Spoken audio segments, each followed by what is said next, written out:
Apologize or get out of my house.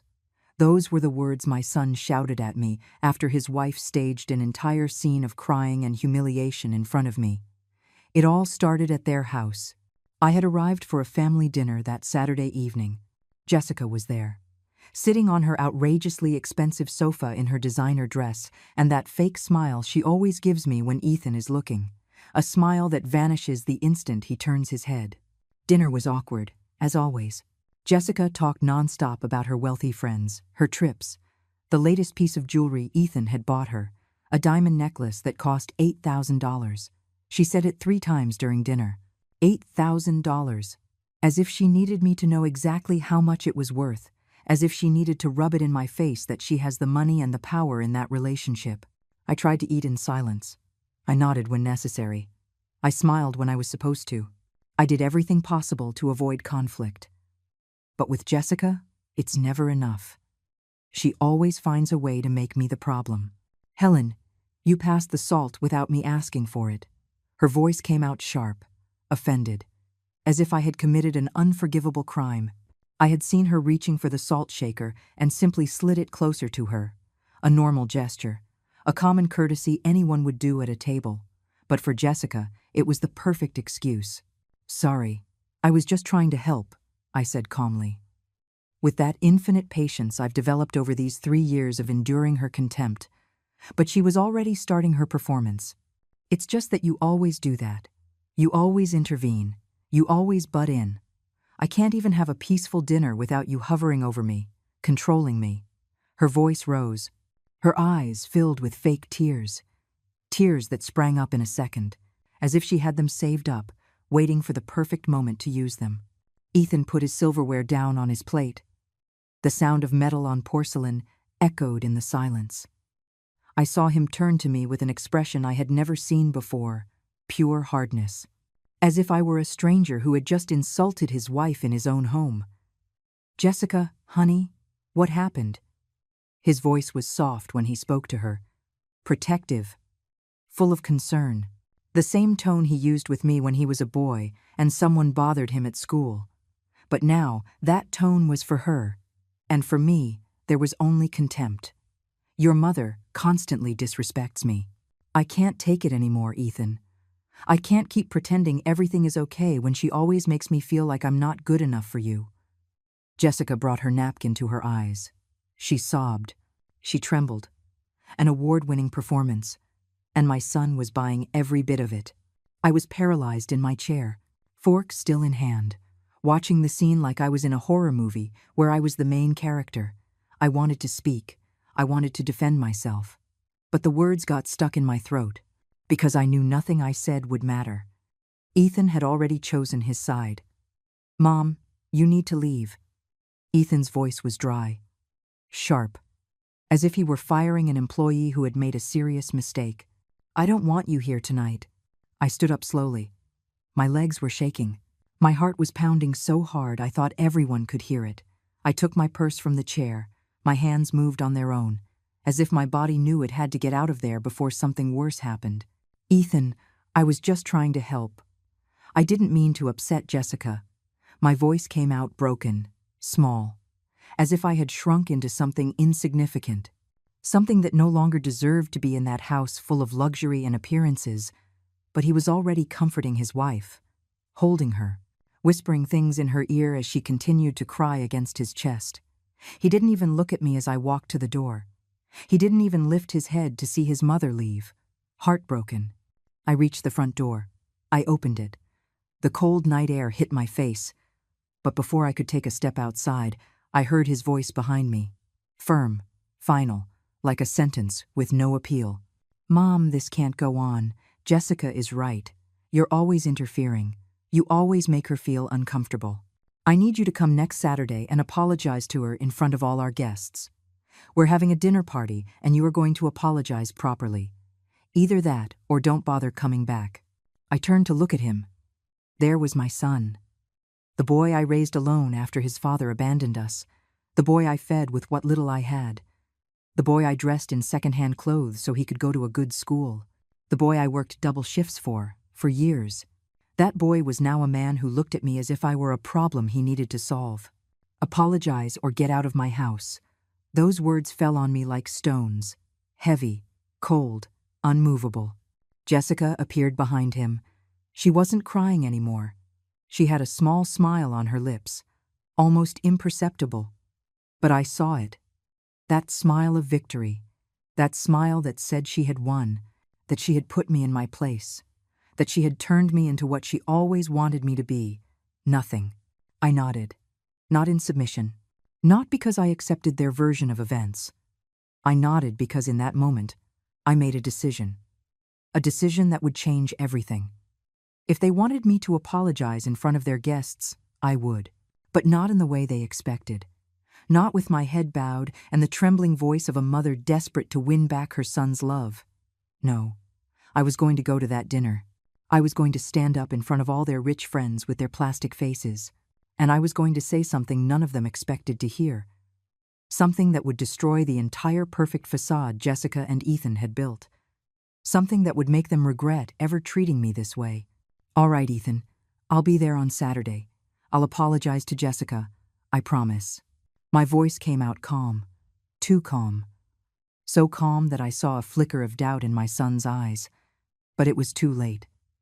I had already accepted. He had already sealed his own fate. I left that house with my back straight, without looking back, without crying, because the tears would come later, in the loneliness of my apartment, in the darkness of my room. But not there. Not in front of them. I wouldn't give them that pleasure. I walked down the empty street to the bus stop. The cold wind cut my face, but I barely felt it. My mind was already working, remembering, connecting the dots, gathering pieces of a puzzle I had been ignoring for far too long, because I knew things. Things Jessica thought no one else knew. Things I had seen, heard, kept silent about. The bus arrived. I sat in the back. I watched out the window as the city blurred past. The lights, the buildings, the people walking with their normal lives.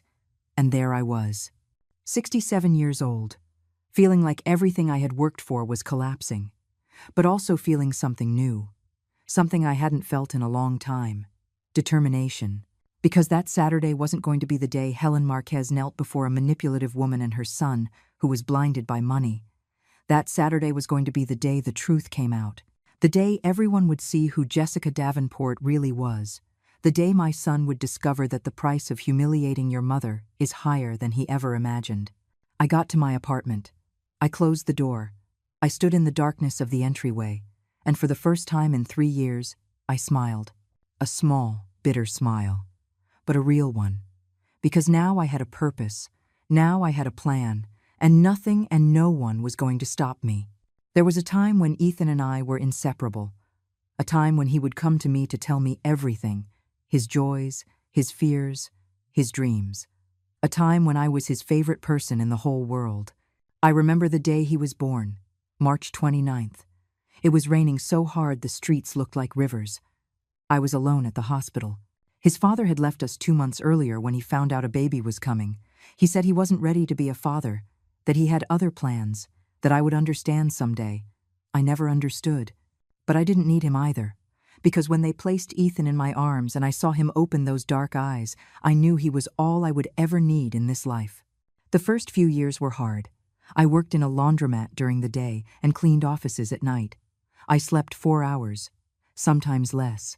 But every time I came home and saw my son smiling at me from his crib, all the exhaustion disappeared.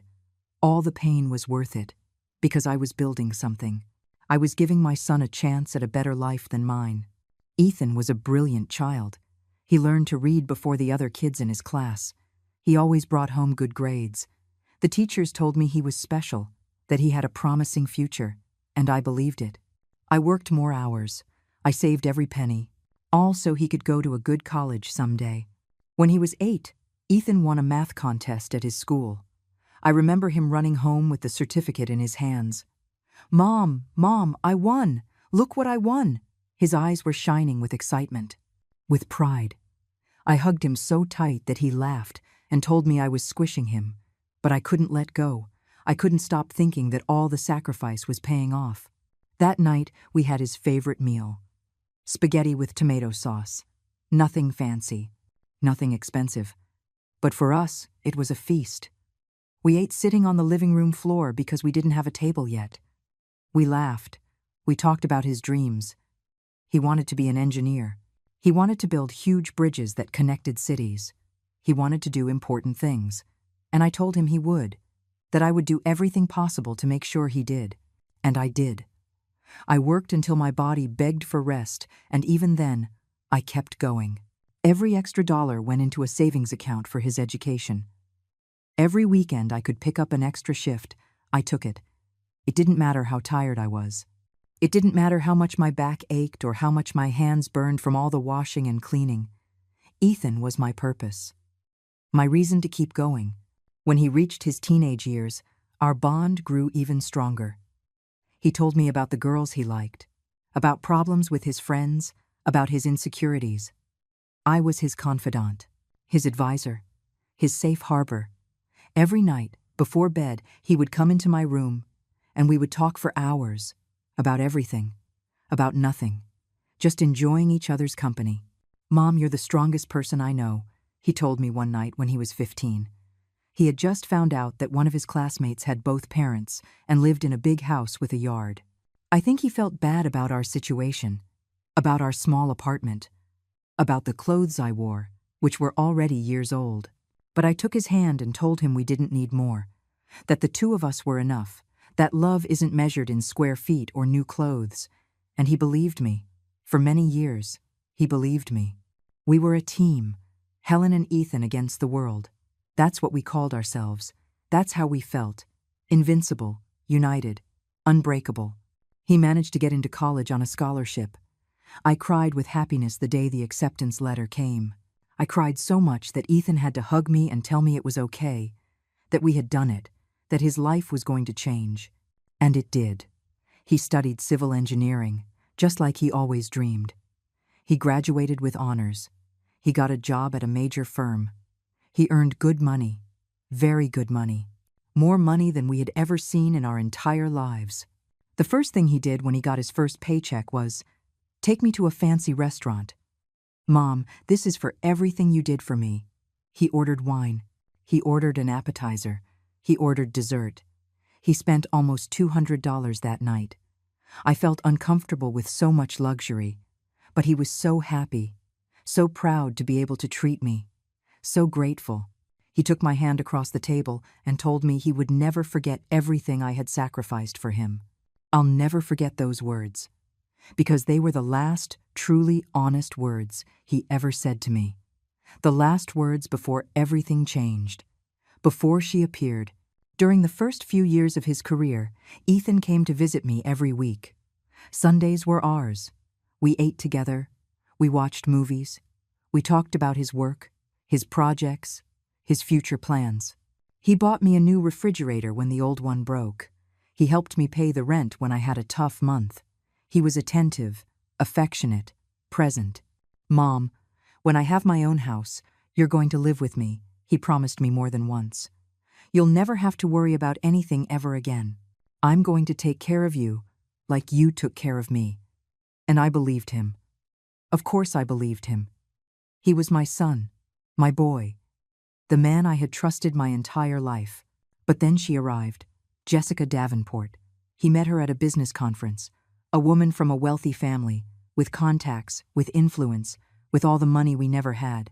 Ethan introduced me to her 3 months after they started dating. He brought her to my apartment one Saturday afternoon. "Mom, I want you to meet someone very special." His voice sounded excited, nervous, like when he was a kid and had something important to show me.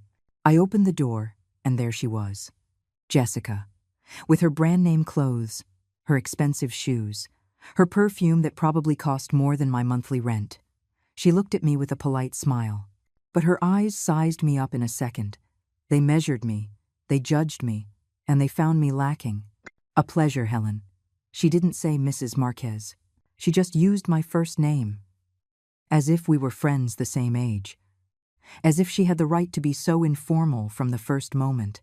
She walked into my apartment and looked around with that expression I now know so well, that expression that says everything without saying a word, that expression that screams, "How small, How old, how poor.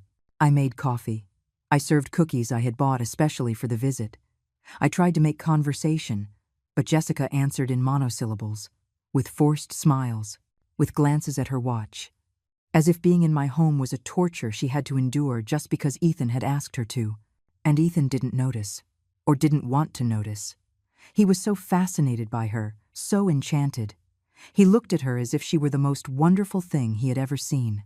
And maybe to him, she was. Because Jessica represented everything he never had. The money, the status, the entry into a world he had once only watched from the outside.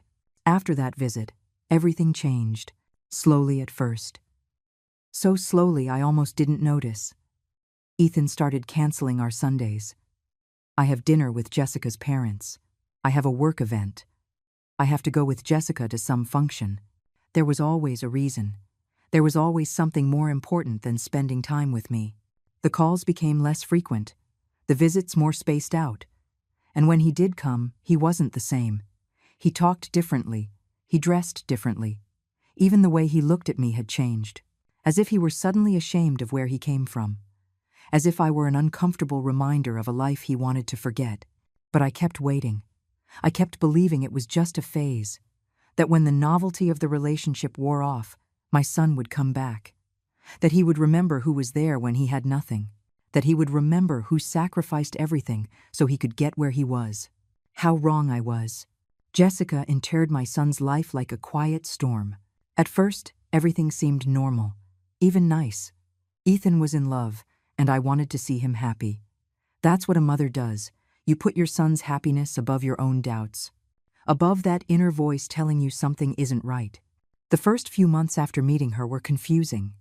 Ethan still visited, but it wasn't the same. He'd arrive in a hurry. He'd leave early. He always had his phone in his hand, always waiting for a text from her. And when that text arrived, his face would light up in a way that hurt me, because that light wasn't for me anymore.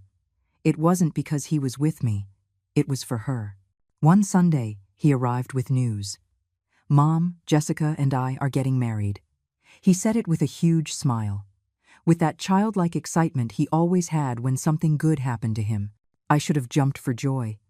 I should have hugged him. I should have told him I was happy for him, but something in my chest tightened.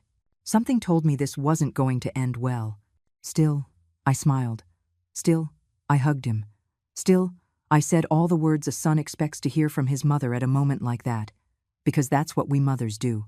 We swallow our fears. We hide our doubts.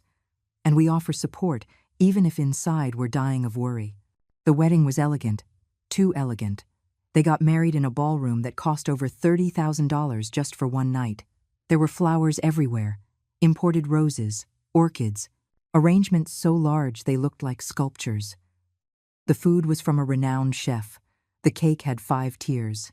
Everything was perfect. Everything was excessive. Everything was from Jessica's world. I felt out of place from the moment I walked in. My dress was simple, pretty but simple. I had bought it at a discount store because I couldn't spend $500 on a dress like the other guests. I did my own hair. My shoes were already 2 years old. And as I walked among all those elegant people, I felt every stare, every silent judgment, every thought that said she doesn't belong here. Jessica's family greeted me with cold courtesy. Her mother shook my hand as if she were touching something dirty. Her father didn't even look me in the eye. Her siblings ignored me after the obligatory hello. I was the mother of the groom, but to them, I was invisible. Worse than invisible. I was an uncomfortable reminder that Ethan came from nothing, that he hadn't always had money or an important last name. During the ceremony, I sat in the front row, alone, because I had no one else. My family is small. My friends couldn't afford to come to a wedding like that. So there I was, watching my son marry a woman I barely knew, watching him look at her as if she were his entire universe, and feeling like I was becoming nothing. At the reception, they sat me at a table in the back, far from the head table where the bride and groom were, far from Jessica's family, who occupied the best tables. I shared a table with people who also didn't know anyone, distant cousins of someone, friends of friends. all just as lost as I was in that sea of luxury and appearances. Ethan came to greet me during the dancing. "Mom, you look beautiful." He lied. I knew it wasn't true, but I appreciated the lie because at least it meant he still cared about my feelings. We danced one song. He led me to the floor, and I tried not to cry. I tried not to think that this was the beginning of the end. That after today, my son wouldn't be just mine anymore. He wouldn't need me like he used to. "Thank you for everything, Mom. For giving me the life you gave me. For preparing me for this moment," he whispered in my ear as we danced. And I nodded because I couldn't speak. Because if I opened my mouth, I would sob. I would beg him not to forget me, not to let her change him, to remember where he came from. But I said nothing. I just danced with my son. I just enjoyed those 3 minutes that would probably be the last time he saw me as someone important in his life. After the wedding, everything accelerated. Ethan and Jessica moved into a house that she bought. A huge house in an upscale suburban neighborhood where every property was worth over $500,000. I went to visit them a week after they got back from their honeymoon. I brought a gift. A simple but nice set of dishes. It was what I could afford, what my budget allowed. Jessica opened the gift in front of me. She looked at the plates, turned them over to see the brand, and then she smiled. That smile, I was starting to know. That smile that doesn't reach the eyes. "How lovely, Helen. Thank you. Although we already have a dinner service, but we can use this for when we eat something informal. Something simple." She left the box on the table as if it were trash to be thrown out later. Ethan said nothing. He didn't defend my gift. He didn't tell his wife to be kinder. He just looked away, uncomfortable, ashamed. And I understood in that moment that I couldn't count on him anymore. That she already had more power over him than I did. The following months were a process of slow disappearance. Every time I called, Ethan was busy. Every time I suggested visiting, there was a commitment, a dinner, a trip, a meeting. Always something that was more important than seeing his mother. And when they finally did invite me, Jessica was there, controlling the conversation, interrupting when I spoke, correcting things I said. "Ethan, your mom said you put the tomato in first, but really, it goes in last." Small corrections, small humiliations, designed to make me feel stupid, to make me feel like I knew nothing, that she knew more, that she was better. And the worst part is that Ethan let it happen.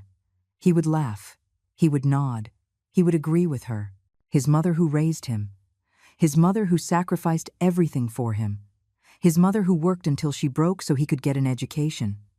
That mother was now less important than his rich wife's opinion. One day, I visited without calling first. It was a mistake. I knew it the moment Jessica opened the door, and I saw her face. Pure annoyance. Disgust, almost. "Helen, we weren't expecting you." She didn't say come in. She didn't say what a surprise. She just left me standing there at the door as if I were a persistent salesperson who had knocked at a bad time. "I just wanted to see Ethan. I haven't seen him in 3 weeks." My voice came out small, pleading. I hated how I sounded. I hated that I had become someone who had to beg to see her own son. "He's working. He has an important meeting on a video call. He can't be interrupted." Jessica was already closing the door. I put my foot out to stop it, a desperate gesture, a pathetic gesture. But I needed to see my son. I needed to hear his voice. I needed to feel that I still mattered to someone. "Just a moment, please," I said, almost begging. And she sighed. That long sigh that says you're such a nuisance. That sigh that makes you feel like you're a burden, a problem, something to be tolerated. "Wait here." She didn't let me in. She made me stay on the porch as if I were a stranger. As if after carrying Ethan in my womb for 9 months, after raising him alone for 25 years, I didn't have the right to enter his house. I waited for 15 minutes, standing there, feeling the neighbors pass by and look at me. An old woman standing on a fancy porch as if she were begging. That's what I must have looked like. That's what they made me feel like. Finally, Ethan came out. He had his phone in his hand. His face was tense. "Mom, you can't just show up like this without calling. I'm working." He didn't even hug me. He didn't even smile. He just scolded me as if I were a child who had done something wrong. "I just wanted to see you, honey. We haven't talked in so long." I tried to touch his arm, but he moved away. A small movement, almost imperceptible, but I felt it like a slap. "I'll call you later, Mom. I can't talk right now." And he closed the door, without a kiss, without a hug, without anything. He just closed the door and left me there, standing, feeling like I had just lost my son forever. I walked to the bus stop with tears in my eyes. I cried the whole way home. I cried on the bus full of people pretending not to see me. I cried in my empty apartment. I cried until I had no tears left.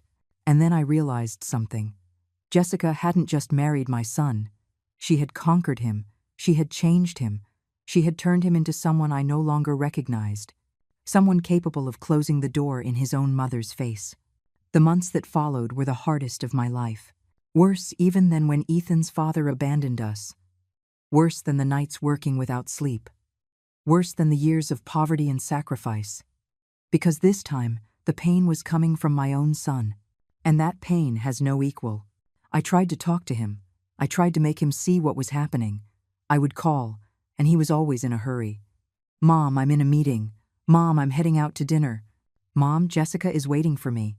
Always an excuse. Always something more important than listening to his mother. One afternoon, I finally got him to come to my apartment. I told him I needed to talk to him about something important. He came, but he had that annoyed look on his face. That expression that says, "I have better things to do, but I came because it's my obligation." He sat on the edge of the sofa. He didn't even take off his jacket, ready to leave at any moment. "Ethan, I feel like I'm losing you." I was direct. No beating around the bush. Because I didn't have time to be careful anymore. "I barely see you. We barely talk. And when we are together, I feel like you're not really with me. That your head is somewhere else." With her? His face changed. It became hard, defensive. "Mom, don't start. Jessica has nothing to do with this." His voice was irritated, as if I had said something offensive, as if mentioning his wife were a crime. "I didn't say she's to blame. I'm just saying that since you got married, everything changed. You changed." I tried to stay calm. I tried not to sound accusatory. But it was hard, because every word I said was true, and he knew it. "I grew up, Mom. That's what happens. People grow up, people change. I can't keep being your little boy my whole life. I have a wife now. I have responsibilities. I have a life." His words were like blows, each one designed to hurt me, to make me feel like I was the problem, that I was the one who didn't understand. "I'm not asking you to be my little boy. I'm just asking you to include me in your life, to not treat me like I'm a stranger, like I'm not the person who gave everything for you." My voice broke. I hated showing him weakness, but I couldn't take it anymore. I couldn't pretend everything was fine. "You're so dramatic, always exaggerating everything. Jessica is right. You're too intense, too demanding." He stood up. He was already leaving. He had already decided this conversation was over, and I couldn't do anything to stop him. "Jessica said that about me?" It wasn't a question.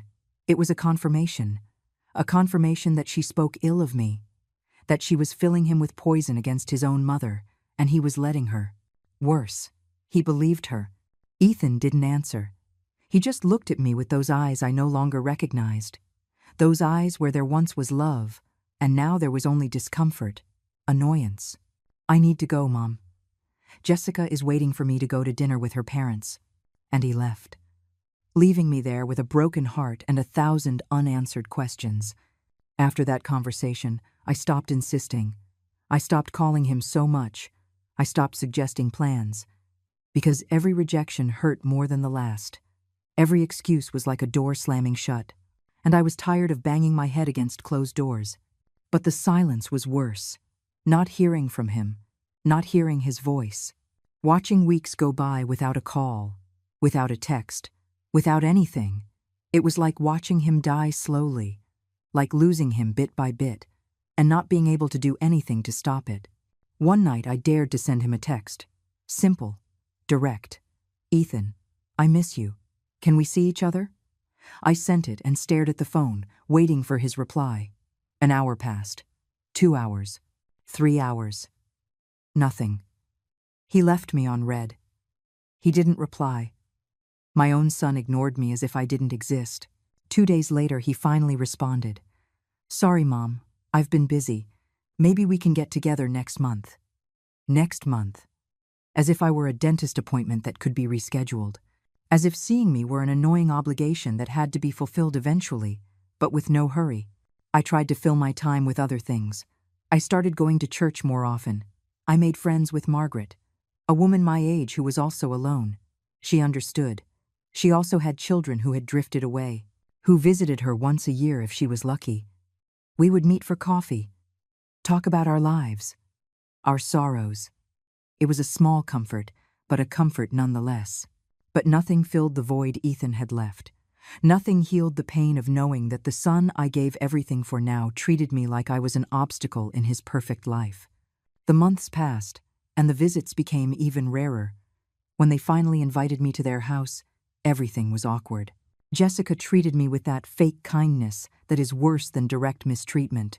She'd offer me coffee in expensive cups. She'd ask how I was in a sweet voice but with empty eyes. And I played the game. I smiled. I said everything was fine.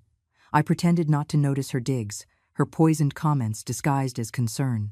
Helen, you look tired. Are you sleeping well?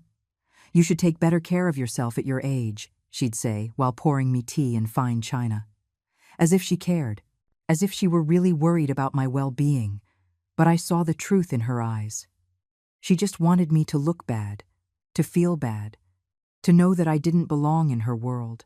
And Ethan sat right there, silent, letting it happen. Sometimes he even agreed when she said something particularly hurtful, like when she mentioned, I should update my wardrobe because the clothes I wore were so outdated. He laughed. My own son laughed at his mother's clothes, the same mother who wore old clothes for years so he could have a new uniform for school. Jessica started comparing us. Subtly at first. My mother traveled to Europe last month. It was wonderful. Have you traveled, Helen? She knew perfectly well I had never left the country, that I barely had money to pay my rent. But she needed to rub it in. She needed me to know that she came from a better world, that her family was superior, that I was less. One day, I arrived at their house and found they had changed all the photographs. Before, there were some pictures of Ethan as a child, pictures I had given them, pictures of the two of us, of our life together. But now, there were only pictures of the two of them, of their wedding, of their trips, of their perfect life where I didn't exist. They had erased my history with my son. They had erased our past, as if those years had never existed. Where are the pictures that were here? I asked, trying to sound casual, trying not to show that I was dying inside. Oh, those. We put them in storage. Jessica redecorated. Everything is more modern now, more elegant. Ethan didn't even look at me when he said it. He was checking his phone, as if this were an unimportant conversation. As if he hadn't just told me he had stored away all the proof that I was ever important in his life. Every visit was a new humiliation. Every encounter, a new way to make me feel small, insignificant, invisible.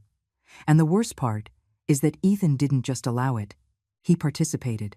He had become his wife's accomplice in the task of destroying his mother. The invitations became even more spaced out, and when they did come, they always came with conditions. Come for dinner, Mom, but not too late. We have plans after. Come on Sunday, but only for 2 hours because we're going out. Come, but don't bring food. Jessica already cooked. Come, but don't talk about certain topics. They make Jessica uncomfortable. Come, but basically, don't be you. Don't exist. Just show up and disappear without a trace. I tried to talk to Ethan one more time, over the phone, because he wouldn't even see me in person anymore. Ethan, I know Jessica doesn't want me around. And I understand she's your wife, and she's your priority now. But I am your mother. That doesn't change. That should never change. Mom, enough already. You're obsessed. Jessica has nothing against you. You're the one who's always looking for trouble, the one who's always making drama. His voice sounded tired, fed up.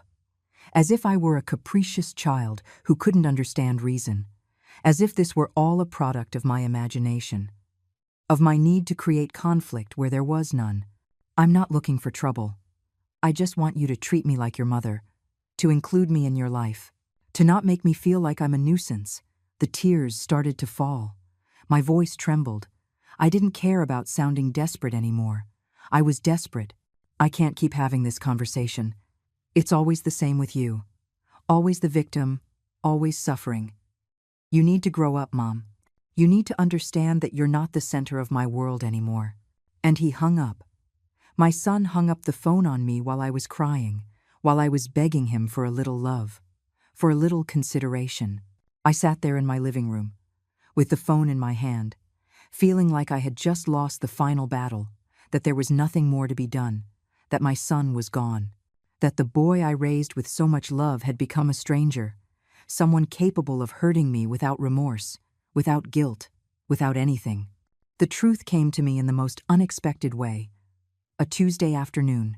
I had gone to the bank to deposit my Social Security check when I saw Jessica coming out of a fancy downtown coffee shop. She wasn't alone. She was with a man, young, well-dressed. And the way they were talking wasn't the way you talk to a friend. It was intimate, complicit, suspicious. I hid behind a lamppost. I didn't want her to see me. I didn't want to have to greet her and pretend everything was fine. But I couldn't stop watching either. There was something about that scene that unsettled me, something that told me I needed to pay attention. The man handed her a folder. Jessica opened it. She reviewed some papers. She nodded, and then she took an envelope from her purse and gave it to him. It was fast, discreet. But I saw it. I saw the exchange. I saw how she looked around before doing it, as if she didn't want anyone to see her, and then I knew something was wrong. That whatever was happening there wasn't legal, or at least, it wasn't honest. I stood there for several minutes after they both left, trying to process what I had seen, trying to find an innocent explanation. Maybe he was a lawyer. Maybe they were work papers. Maybe I was seeing things that weren't there because I was already biased against her.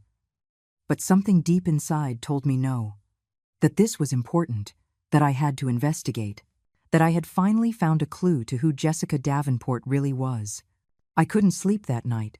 I kept turning over what I had seen. The envelope, the folder, the nervous way Jessica looked around. And then I made a decision that would change everything. I was going to find out what she was hiding. I was going to find the truth, even if it hurt me, even if it destroyed what little was left of my relationship with Ethan. I called Margaret the next day. Margaret, I need your help. I told her what I had seen. She listened in silence. And when I finished, she sighed. Helen, be careful. Getting involved in this could be dangerous. But I had already decided. There was no turning back. Margaret had a nephew who worked as a private investigator. Nothing big. Small cases, infidelities, minor fraud. But he knew how to get information, how to follow leads, how to find what others wanted to hide. I asked Margaret to put me in touch with him. Mark Jennings, that was his name. A man in his 40s, serious, professional. We met at a coffee shop far from Ethan's neighborhood. I didn't want to risk anyone seeing us. I told him everything, about the man, the folder, the envelope, and I also told him about how Jessica had entered my son's life, how she had pushed me away, how everything had changed since she appeared. Mrs. Marquez, I understand your situation, but I need you to understand that this could take time, and it could cost money. Investigating isn't cheap. Mark was honest from the start. He told me he would need at least $1,000 to start, to follow her, to check public records, to see if there was anything shady in her past. $1,000 was almost everything I had saved. It was my emergency fund, the money I kept in case I got sick, in case I had to move, in case something serious happened. But in that moment, I knew there was nothing more serious than losing my son without a fight. That if I didn't do this, I would regret it for the rest of my life. I gave him the money. All of it. And Mark began his work.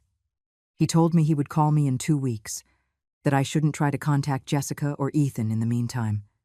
that I should act normal, that I shouldn't raise any suspicions. Those were the longest 2 weeks of my life. Every day I woke up wondering if I had done the right thing, if this wouldn't just make me the villain of the story, the meddling mother-in-law who couldn't let her son live his life. But then I would remember Ethan's face, how he had changed, how he treated me, and I knew that some outside force was influencing him, that my son hadn't become like this on his own, that someone was behind it. And that someone was Jessica. Mark's call came on a Thursday afternoon. "Mrs. Marquez, we need to talk. I found something." His voice sounded serious, worried even. We arranged to meet that same night at the same coffee shop. When I arrived, Mark was already there. He had a folder on the table, thicker than I expected. It looked full of papers, documents, proof. My heart was pounding so hard I thought it would burst out of my chest. "Mrs. Marquez, what I found is serious. Very serious," he began, without wasting time. "Jessica Davenport has been manipulating your son from the beginning, and not just emotionally, financially, too." He opened the folder and started showing me documents, contracts, bank statements, printed conversations. Jessica convinced Ethan to put all his savings into investments she supposedly managed. She promised to double his money in a year. He trusted her. He gave her everything. Over $120,000 he had saved from years of work. Mark pointed to the papers as he spoke. The numbers, the accounts, all right there, black and white. "And what happened to that money?" I asked, though I already feared the answer. I already knew nothing good could come of this. It disappeared. Or rather, she moved it to accounts in her name. To real investments, but ones where she is the sole beneficiary. Ethan put up the money, but she is the only owner. If they get divorced tomorrow, he doesn't see a cent of it back. Mark turned to another document. This is the contract he signed. It's written in a way that makes it look like they're partners. But if you read the fine print, everything is in her name. I felt the floor move beneath me. My son had been scammed. By the woman who claimed to love him. By the woman he married. And worse, he had no idea. He trusted her blindly. He had given her everything, and she had taken it without remorse. "There's more," Mark continued. "I found texts between Jessica and her mother from before the wedding, talking about how Ethan was the perfect candidate.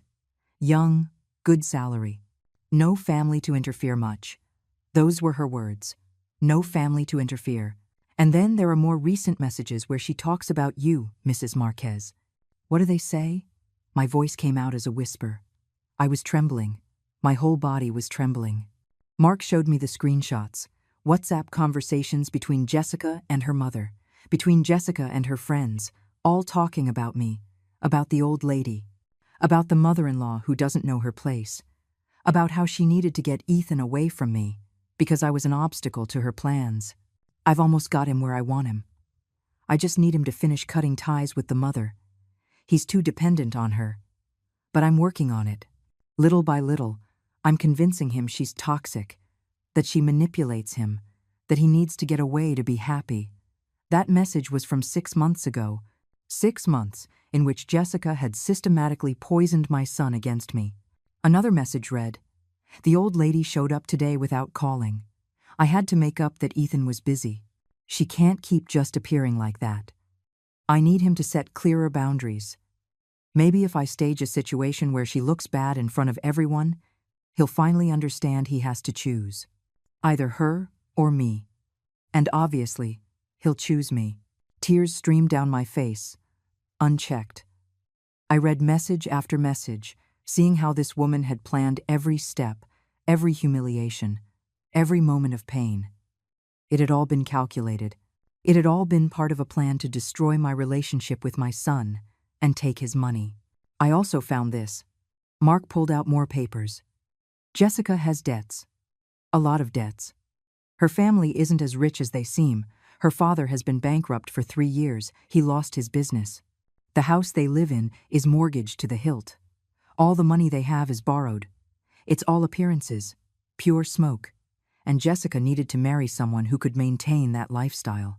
Someone who had money, or who could get it. And she found Ethan. He showed me bank statements from the Davenport family. Debts to banks, to lenders, to credit card companies, hundreds of thousands of dollars. And all the while, they kept up appearances, kept living in their big house, kept buying expensive clothes, kept traveling, all with money they didn't have, all with loans they couldn't pay. And now Jessica was doing the same with my son's money, spending it, investing it in her name, making sure that when everything collapsed, she would be protected and Ethan would be left with nothing. Does Ethan know any of this? I asked, though I already knew the answer. Mark shook his head. He has no idea. She shows him fake account statements, tells him the investments are doing well, that they're making money. But the truth is, every month she takes money out of those accounts to pay her family's debts, to maintain the illusion of wealth, and Ethan works harder and harder, thinking he's building a future, not knowing that future is being stolen every single day. I closed my eyes. I tried to breathe. I tried to process everything I had just discovered.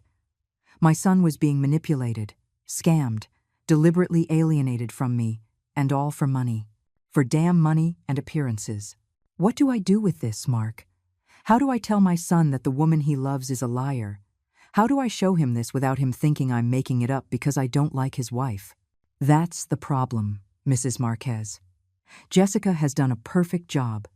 She has planted in Ethan's mind that you are the problem, that you're controlling, jealous, manipulative.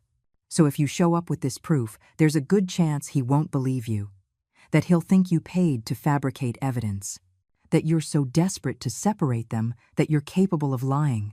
I spent days staring at those documents. I read them over and over as if they might change, as if I'd discover it was all a mistake, that Mark had been wrong, that Jessica wasn't really a manipulator who had planned everything from the beginning. But no, the papers kept saying the same thing. The truth remained the same, raw, painful, undeniable. I put everything in a shoebox at the back of my closet. I couldn't leave them out. Every time I saw them, my stomach hurt. It made me want to call Ethan and scream the truth at him, to go to his house and shove the documents in his face, to force him to see what I saw. But I knew I couldn't do it that way. Jessica had done her work too well. She had turned me into the enemy, the toxic mother who couldn't be trusted. Margaret came to visit me often during those days. She brought me food because I had no desire to cook. She sat with me in silence when I didn't want to talk. And when I finally did speak, she just listened. She didn't judge. She didn't tell me what to do. She was just there. And that was more than my own son was doing for me. You have to be smart, Helen. You have to think carefully about how to use this, because you're only going to get one chance.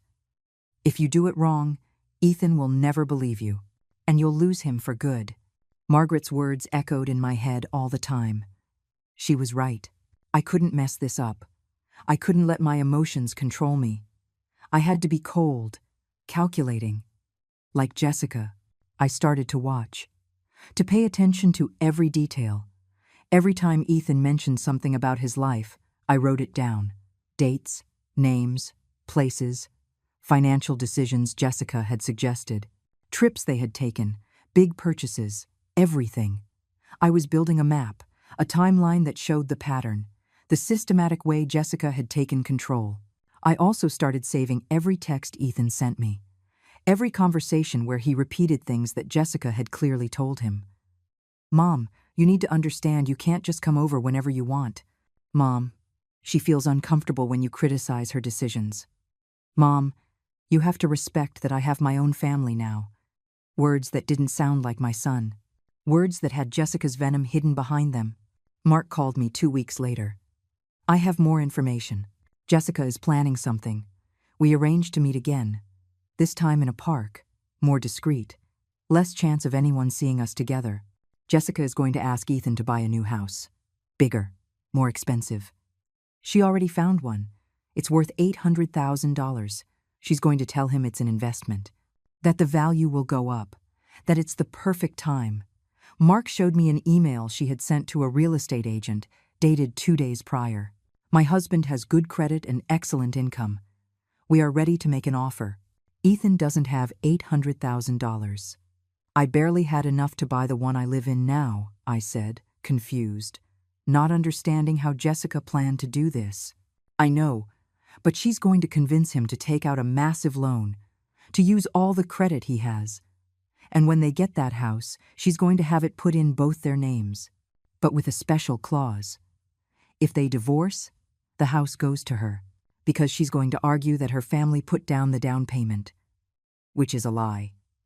But she'll forge documents to prove it. Mark knew things that scared me, things that made me wonder just how deep Jessica's plan went. That's fraud. That's illegal. My voice trembled. Not with fear, with rage, with helplessness. Watching this woman destroy my son, and I couldn't do anything to stop her. It is. But it's very hard to prove if Ethan signs voluntarily, if he agrees to everything without reading, without questioning, which is exactly what Jessica has been training him to do for 3 years. Trust her blindly. Don't doubt. Don't ask for second opinions. Just sign where she tells him. Mark put the papers away. Mrs. Marquez, if you're going to do something, it has to be soon, before he signs for that house. Because if he does, he will be financially tied to Jessica for decades, and getting out of that will be almost impossible. I didn't sleep that night. I sat on my bed with the box of documents in my lap, thinking, planning, trying to find the perfect way to reveal the truth. It had to be in public. It had to be in front of witnesses. It had to be at a moment when Jessica couldn't escape, where she couldn't twist the story, where she couldn't play the victim. And then I remembered. The dinner party. The one where I was supposed to apologize, where Ethan had invited his rich friends, Jessica's associates, the people who mattered in their new world of appearances. That was my chance. That was the perfect moment. I called Mark. I need you to come to that dinner. I need you to be a witness, and I need you to bring everything. Every document, every piece of proof, every text, everything. I explained my plan. He listened in silence. When I finished, there was a long pause. Mrs. Marquez, this is going to be brutal. It's going to destroy Jessica. But it's also going to destroy the image Ethan has of his life, of his marriage, of everything. Are you sure you want to do this? His voice sounded worried, as if he were warning me of the consequences, as if there were no going back after this. I'm sure. My son deserves to know the truth. He deserves to know that the woman he married is using him, is stealing from him, and is deliberately pushing his mother away. If after knowing all this, he still decides to stay with her, at least it will be his decision, an informed decision, not one based on lies. My voice came out firm, firmer than I had felt in months. All right, I'll be there. Mark agreed. And then I knew there was no turning back. That at that dinner, everything was going to change. For better or for worse. But it was going to change. And I was going to be the one to start it. I spent the days leading up to the dinner preparing, rehearsing in my head what I was going to say, how I was going to say it. I had to be perfect. I had to be clear, direct, with no emotions to betray me, no tears to make me look weak, no rage to make me look like the bitter mother-in-law. Just facts, just truth, just justice. I tried on 3 different dresses. I wanted to look dignified, respectable. I didn't want anyone to be able to say I was the poor mother, envious of her son's life. I chose a gray dress, simple but elegant. I fixed my hair. I put on a little makeup. When I looked in the mirror, I saw a different woman. A woman who was no longer going to beg. A woman who was no longer going to humiliate herself. A woman who was going to fight. Margaret came to see me the night before the dinner. "Are you ready?" she asked. I nodded. "I'm ready. For the first time in a long time, I'm ready." She hugged me, so tight I could barely breathe. "Be careful, Helen. Whatever happens tomorrow, be careful. And don't have any regrets. Whatever you do, don't regret it." I'm not going to regret it. I've spent too much time regretting not acting sooner, regretting letting Jessica do whatever she wanted, regretting accepting the crumbs of attention Ethan gave me. Not anymore. Tomorrow, it all ends. Either I get my son back, or I lose him for good. But at least I'm going down fighting. Ethan's call came on Wednesday morning. Mom, Jessica and I are having a dinner party on Saturday. We want you to come. His voice sounded strangely formal, like he was reading a script, like someone had told him exactly what to say. Of course, honey. What time do you want me to be there? I kept my voice calm. Sweet. The voice of the obedient mother they expected. The mother who was coming to apologize. The mother who had finally learned her place. At 8. And Mom, I need you to know there will be guests. Our friends. Important people. Jessica wants everything to be perfect. He paused, waiting for my reaction, waiting for me to protest, to say I didn't want to apologize in front of strangers, but I said nothing. I just waited for him to continue. And we need you to apologize to Jessica. In front of everyone. For how you've treated her. For making her feel uncomfortable. For not respecting our space. She deserves that apology, Mom. And I deserve it too. There it was. The confirmation. The exact plan. Humiliate me in front of his social circle. Put me in my place. Show who held the power in that family. All right, Ethan. I'll be there. And I will talk to Jessica in front of everyone. I promise. I wasn't lying. I was going to talk to Jessica in front of everyone. It just wasn't going to be the conversation they expected. It wasn't going to be the humiliating apology they had planned. It was going to be something completely different. Thanks, Mom. I know this is hard for you, but it's necessary. We need to move forward as a family, and that can only happen if you accept your mistake. His voice sounded relieved, satisfied. He thought he had won, that he had finally broken me, that I had accepted my defeat. He hung up, and I stared at the phone, feeling that strange mix of sadness and determination. Sadness, because my son truly believed I was the problem. Determination, because in 3 days, I was going to show him who the problem had been all along. I called Mark immediately. It's Saturday, at 8. I need you to arrive at 8:30. When everyone is already there. When they can't cancel or escape. I gave him the address. I repeated the plan. He confirmed he would be there. With everything. With every piece of proof. Every document. Every text. The next few days were strange. I was calm. Too calm. Margaret told me I seemed like a different person. That I had a peace about me that was scary. And she was right. Because I had already made the decision. I already knew what I was going to do. There were no more doubts. There was no more fear. Just clarity. Just purpose. Saturday arrived. I woke up early, even though the dinner was at night. I showered. I got ready calmly. I put on the gray dress. I did my makeup. I looked in the mirror, and for the first time in months, I recognized myself. I wasn't the broken woman I had been. I wasn't the pleading mother begging for attention. I was Helen Marquez, the woman who raised a son on her own, the woman who worked to exhaustion, the woman who deserved respect, and who was about to demand it. I took a taxi to Ethan's house. I arrived at exactly 8 o'clock.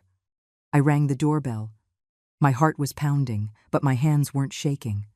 I was ready, more ready than I had ever been for anything in my life. Jessica opened the door. She was wearing a black dress that probably cost $1,000. Sparkling jewelry, perfect makeup, fake smile. Helen, so glad you could make it. Her voice dripped with poisonous sweetness.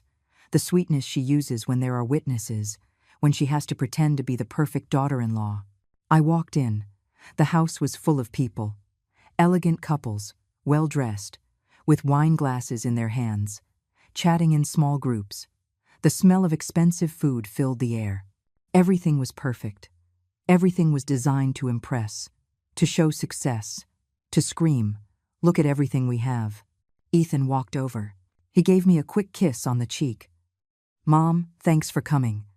Come, I want to introduce you to some friends." He led me from group to group, introducing me as his mother, but without pride, without affection, just as a social obligation.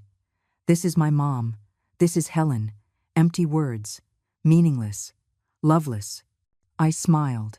I said hello. I accepted the glasses of wine they offered me, even though I don't drink. I just held them. just played the part that was expected of me. The grateful mother, happy to be included. The mother who was going to apologize. The mother who had finally learned. At 8:20, Jessica tapped her glass with a knife. The sound got everyone's attention. The conversation stopped. All faces turned to her. She smiled. That smile of triumph. That smile that said, "Now comes the good part. Now comes the public humiliation." Friends, thank you for being here tonight. Ethan and I wanted to share this special dinner with you, and we also wanted you to be witnesses to something important. She looked at me. Her eyes glittered with barely contained malice. Helen, Ethan's mother, has something she wants to say to us. Something she needs to say in front of all of you. Everyone looked at me. Expectant. Curious. Some with pity. Others with discomfort. No one knew exactly what to expect, but everyone knew it was going to be awkward. I stood up. I set my glass on the table. I walked to the center of the living room, right in front of Jessica and Ethan. "You're right, Jessica. I do have something to say, and I need everyone to hear it." My voice came out clear, firm, unwavering. I looked at my son. I looked at the woman who had destroyed our relationship. And then I smiled. A small, calm smile. The smile of someone who knows they're holding all the winning cards. At that moment, the doorbell rang. Mark had arrived. Exactly on time, just as we had planned. Jessica frowned. She wasn't expecting any more guests. Ethan, confused, went to open the door. When he saw Mark with his briefcase, his face showed surprise. "This is Mark Jennings. He's with me. He's part of what I need to tell you," I said, before Ethan could ask. Mark walked in. He nodded a short greeting. He stood beside me, like an ally, like a witness, like living proof that what I was about to say wasn't a product of my imagination or my desperation. It was real. It was verifiable. It was undeniable. "Jessica, you asked me to apologize to you, to admit that I've been a bad mother-in-law, that I've interfered, that I've made you feel uncomfortable." I paused. I let the silence stretch. I let everyone pay attention. "And you're right, I should apologize. But not for what you think." Her face changed. The smile vanished. In her eyes, something new appeared. Worry, fear, maybe. As if she suddenly realized this was not going according to her plan, that I was not the submissive mother she expected, that something had changed. "I must apologize for taking so long to find out who you really are, for letting you manipulate my son for 3 years, for not acting sooner. But that ends today. Today, everyone is going to know the truth about you, Jessica Davenport, about your family, about your intentions, about everything you've been hiding behind that fake smile and that borrowed luxury." The silence in the room was absolute. No one breathed. No one moved. Everyone stared. Ethan took a step toward me. "Mom, what are you doing?" His voice sounded alarmed, angry, but also confused, as if he didn't know whether to stop me or listen. "I'm saving my son. That's what I'm doing." I looked at Mark. He opened his briefcase. He took out the first folder, the first piece of proof, the first of many documents that were about to destroy the perfect world Jessica had built on lies. And we began. Mark placed the first folder on the dining room table. All the guests gathered around, curious, uncomfortable, unable to look away from what was about to be revealed. Jessica stood still, too still, like an animal that knows it's trapped but is still looking for an escape. "Ethan, your wife convinced you 2 years ago to invest all your savings in a fund she supposedly managed. $120,000. Your money. The money you earned with your work," I began. My voice was steady, every word measured, every sentence a direct blow to the heart of the lie. "Mom, what are you talking about?" Ethan tried to interrupt. His face was a mask of confusion, annoyance, but also a flicker of fear, as if a part of him already knew he wasn't going to like what came next. "Let me finish. Mark, show them the documents." Mark opened the folder. He took out the contracts, the bank statements, the papers that showed every movement of that money. "Here is the contract you signed, Ethan. It says that you and Jessica are partners, that you both own the investment. But if you read this clause right here, in the fine print, you'll see that in the event of a marital dissolution, all assets go to her. Only her. Ethan took the papers. His hands were shaking. He read. He reread. His face changed with every line. From confusion to disbelief. From disbelief to understanding. From understanding to horror. Jessica, is this true? Why is this clause here? His voice sounded broken, as if every word pained him. Honey, it's just a legal technicality. My lawyer said it was necessary to protect the investment. Jessica tried to sound calm, but her voice was trembling. Her hands moved nervously. She reached out to touch Ethan, but he pulled away. A small but definitive movement. Protect the investment. Or protect yourself, I continued. Because that money was never in any real investment, Ethan. Look at these bank statements. Mark showed more papers. Your money was transferred to Jessica's personal accounts, and from there, it was used to pay debts. Her family's debts. The guests were murmuring now. Glances were exchanged. Some took out their phones, probably recording, or taking pictures. The scandal was unfolding in front of them. And everyone wanted their piece of the gossip to tell later. That's a lie. That's completely false. Jessica raised her voice. Her face had turned red. She was no longer the elegant hostess. She was a cornered, desperate woman. Ethan, she's making all this up. She's jealous. She's always been jealous of what we have. Jealous. I repeated the word with bitterness. Yes, Jessica, I'm jealous. Jealous of how you stole my son, of how you manipulated him, of how you systematically pushed me away. Mark, show them the messages. Mark took out more papers. Screenshots of conversations. Conversations between Jessica and her mother, between Jessica and her friends. Conversations where she planned every step, where she talked about me as an obstacle, where she mocked Ethan for trusting her, where she calculated how much money she could get out of him before he noticed. Ethan read the messages in silence. The color drained from his face with every line. I've almost got him where I want him. The old lady is a problem, but I'm pushing him away from her, bit by bit. It's easier than I thought. I just have to cry a little, and he does whatever I want. Those were Jessica's words. Her own words. Impossible to deny. Jessica, you wrote this? Ethan held up the phone. His voice was barely a whisper full of pain, of betrayal, of a world collapsing. Did you really write this about me? About my mother? Jessica didn't answer. She just stared at the papers, looking for an escape, looking for an explanation, but there was none. The proof was irrefutable. The messages were clear. It was all there, black and white, undeniable truth. And there's more, I continued, mercilessly. Jessica told everyone her family is rich, that they have properties, successful businesses. But the truth is, they're bankrupt. Her father lost everything 3 years ago. The house they live in is mortgaged. They have debts with 4 different banks, over $500,000 in debt. And your money, Ethan? Your money has been paying those debts, maintaining the illusion of wealth, propping up a lie. Mark showed the bank documents from the Davenport family. Overdue mortgages, unpaid loans, maxed out credit cards. All the money they pretended to have was smoke, debt disguised as success. And now everyone in that room knew it. All the elegant friends, all the business partners, everyone who had believed the facade. One of the guests, Amanda Hayes, a businesswoman who knew Jessica from some social club, spoke up. So, the trips to Europe, the jewelry, that was all with Ethan's money? Her voice was indignant, deceived. Because she had probably also believed that Jessica was on her same social level, that she belonged in that circle of wealth. And now she was discovering it was all a lie. Jessica tried one last time. Ethan, please let me explain. Yes, I made mistakes, but I did it for us, for our future. Your mother is twisting everything.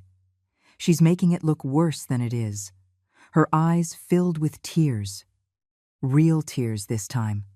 Not of manipulation, of desperation, of watching everything fall apart. But Ethan wasn't looking at her with love anymore. He was looking at her with disgust, with betrayal, with the pain of someone who discovers that everything they believed was a lie. You used me. From the very beginning, you used me. You pushed me away from my mother. You made me believe she was the problem, when the problem was you. His voice rose, rage mixed with pain. You needed my money. That's all you ever needed. And I was stupid enough to give you everything. He turned to me. His eyes were full of tears. Mom, I didn't know. I had no idea. I thought you were jealous. I thought you couldn't accept that I'd grown up. But it was her. All this time, it was her. His voice broke. My son, my boy, crying in front of everyone, destroyed. I wanted to hug him, but I stopped myself. Not yet.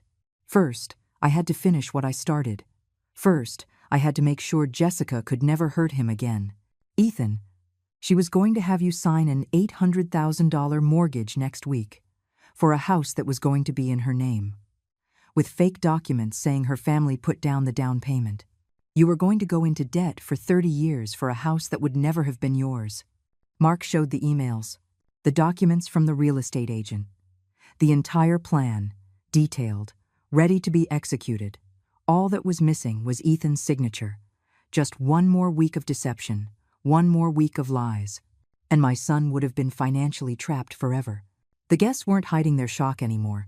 They were talking amongst themselves, pointing at Jessica. Some were leaving. Others were on their phones. By tomorrow, the whole city would know what happened tonight. Jessica Davenport would be socially destroyed. No one in that circle would ever trust her again. No one would ever welcome her. Her reputation was finished. Jessica collapsed. She fell onto the sofa, sobbing. She wasn't trying to defend herself anymore. She wasn't trying to explain. She just cried because she knew she had lost. That everything she had worked for, everything she had built on lies, had come crashing down in one night. At one dinner, because of one mother-in-law she had underestimated. Ethan walked over to me. He took my hands. Mom, forgive me. Please, forgive me. I was an idiot, a blind fool. I treated you so badly. I pushed you away. I made you feel like you didn't matter. And all because I believed her lies. His words came out in gasps. Between sobs, my son was crying, and I finally let the tears fall too. I hugged him, tight, tighter than I had hugged him in 3 years, the way I used to hug him when he was a boy, and the world hurt him. And I was his refuge, his protection, his home. It's okay, honey. It's okay. It's over now. It's all over, I whispered against his head, and I felt him cling to me, as if I were the only solid thing in a world that had turned to liquid. The days that followed that dinner were strange.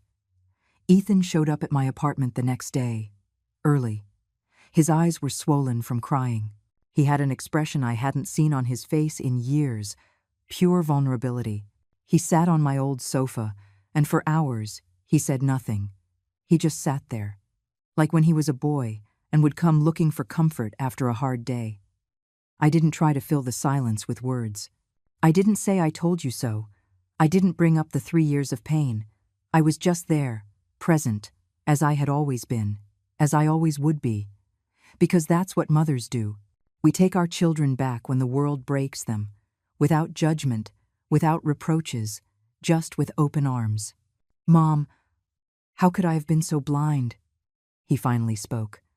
His voice was broken, ashamed. How could I not see what she was? How could I let her treat you like that? Let me treat you like that? He covered his face with his hands, and he cried again. The tears of a man who discovers he built his life on lies. I sat down next to him. I took his hand. The same hand I held when he took his first steps. The same hand I bandaged when he fell off his bike. The same hand that now trembled with pain and regret. She is very good at manipulating, Ethan. She chose you because she knew you were noble, that you were trusting, that you loved with your whole heart. It's not your fault for believing in someone who said she loved you, but it is my fault for pushing you away, for treating you like you didn't matter, for making you feel like you were the problem. He looked at me with those eyes that looked so much like mine, the eyes he inherited from me. Mom, I will never be able to apologize enough. I'll never be able to make up for those 3 years. I don't need you to make up for anything. I just need you to never again forget where you came from. Who was there when you had nothing? Who loved you, even when you stopped loving me?" My voice was soft. No resentment. Because resentment doesn't build bridges. And I needed to get my son back, not punish him. Ethan moved back into a small apartment. He left the house he shared with Jessica. He started divorce proceedings. Mark helped him with the legal documents, with the lawsuits to recover at least part of the stolen money. It would be a long, painful process, but a necessary one. Jessica tried to call him several times. She sent him long texts, letters, begging for another chance, promising she would change, that it had all been a misunderstanding. But Ethan didn't answer. He had learned his lesson. He had seen the truth, and there was no going back. The Davenport family tried to threaten lawsuits, public scandals, but Mark had everything documented, every lie, every fraud, every manipulation, and they knew it. They knew that if they took this to court, they would lose even more than they already had. So they stayed quiet, humiliated, socially destroyed. Sundays became ours again. Ethan came to my apartment every week. We ate together, we talked. We laughed sometimes, we cried others, rebuilding what Jessica had destroyed, brick by brick, conversation by conversation, hug by hug. One Sunday, 2 months after that dinner, Ethan arrived with a box. "Mom, I found this stored in the garage of the house." Jessica had hidden them. He opened the box. It was the photographs. All the pictures of our life together, the ones that had disappeared from his house. The ones Jessica had erased. There they were. Ethan as a baby. Ethan at his first communion. Ethan graduating. The two of us, smiling, at every stage of his life. I'm going to frame them. I'm going to put them up in my new apartment. Because I am never going to forget who was there, who loved me when I had nothing, who sacrificed everything so I could have a better life. He looked at me with tears in his eyes. "Forgive me, Mom. Please, forgive me. I already forgave you, honey. The day you were born, I forgave you for anything you could ever do in this life." I hugged him, and I felt that we had finally come back, that my son had returned to me. Not the boy he was, but the man he should have always been. A man who knew the value of loyalty, of true love, of family. Months later, I ran into Margaret at the grocery store. She hugged me tight. "Helen, you look different. You look at peace." And she was right. I was at peace. Because I no longer carried the weight of injustice.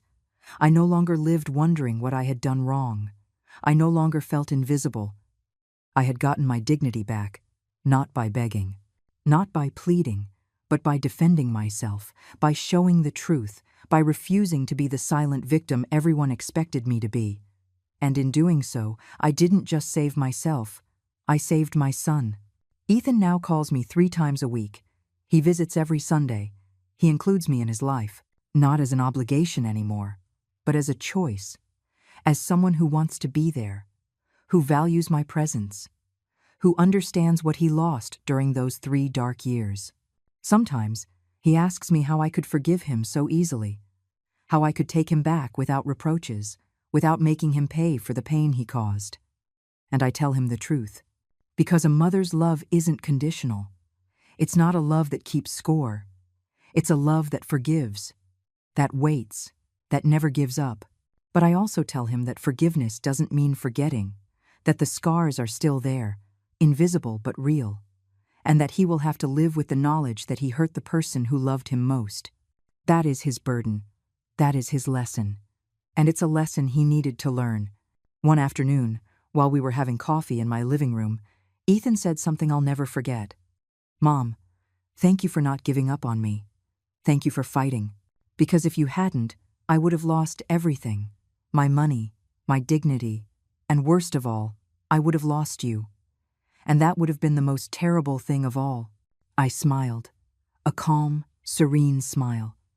The smile of someone who fought and won. Not with shouting, not with violence, but with truth, with dignity, with the quiet strength that only mothers know. I was never going to give up on you, honey. Never. Because you are my life, my purpose, my reason to keep going. Today, I am 67 years old. I live in the same small apartment. I wear the same simple clothes. I eat the same simple food. I have no luxuries. I have no riches. But I have my son. I have his love. I have his respect. I have his presence. And that is worth more than all the diamonds and big houses in the world. Jessica left town. I heard she moved back in with her parents. That no one in her social circle ever spoke to her again. That her reputation was destroyed for good. I don't feel pleasure at her downfall, but I don't feel pity either. She chose her path. She chose lies, manipulation, deceit, and choices have consequences. I learned something from all of this. I learned that silence isn't always peace, that putting up with things isn't always love, that sometimes you have to fight, you have to defend yourself, you have to say enough, and you have to do it without fear, without guilt, with the certainty that defending your dignity is never wrong.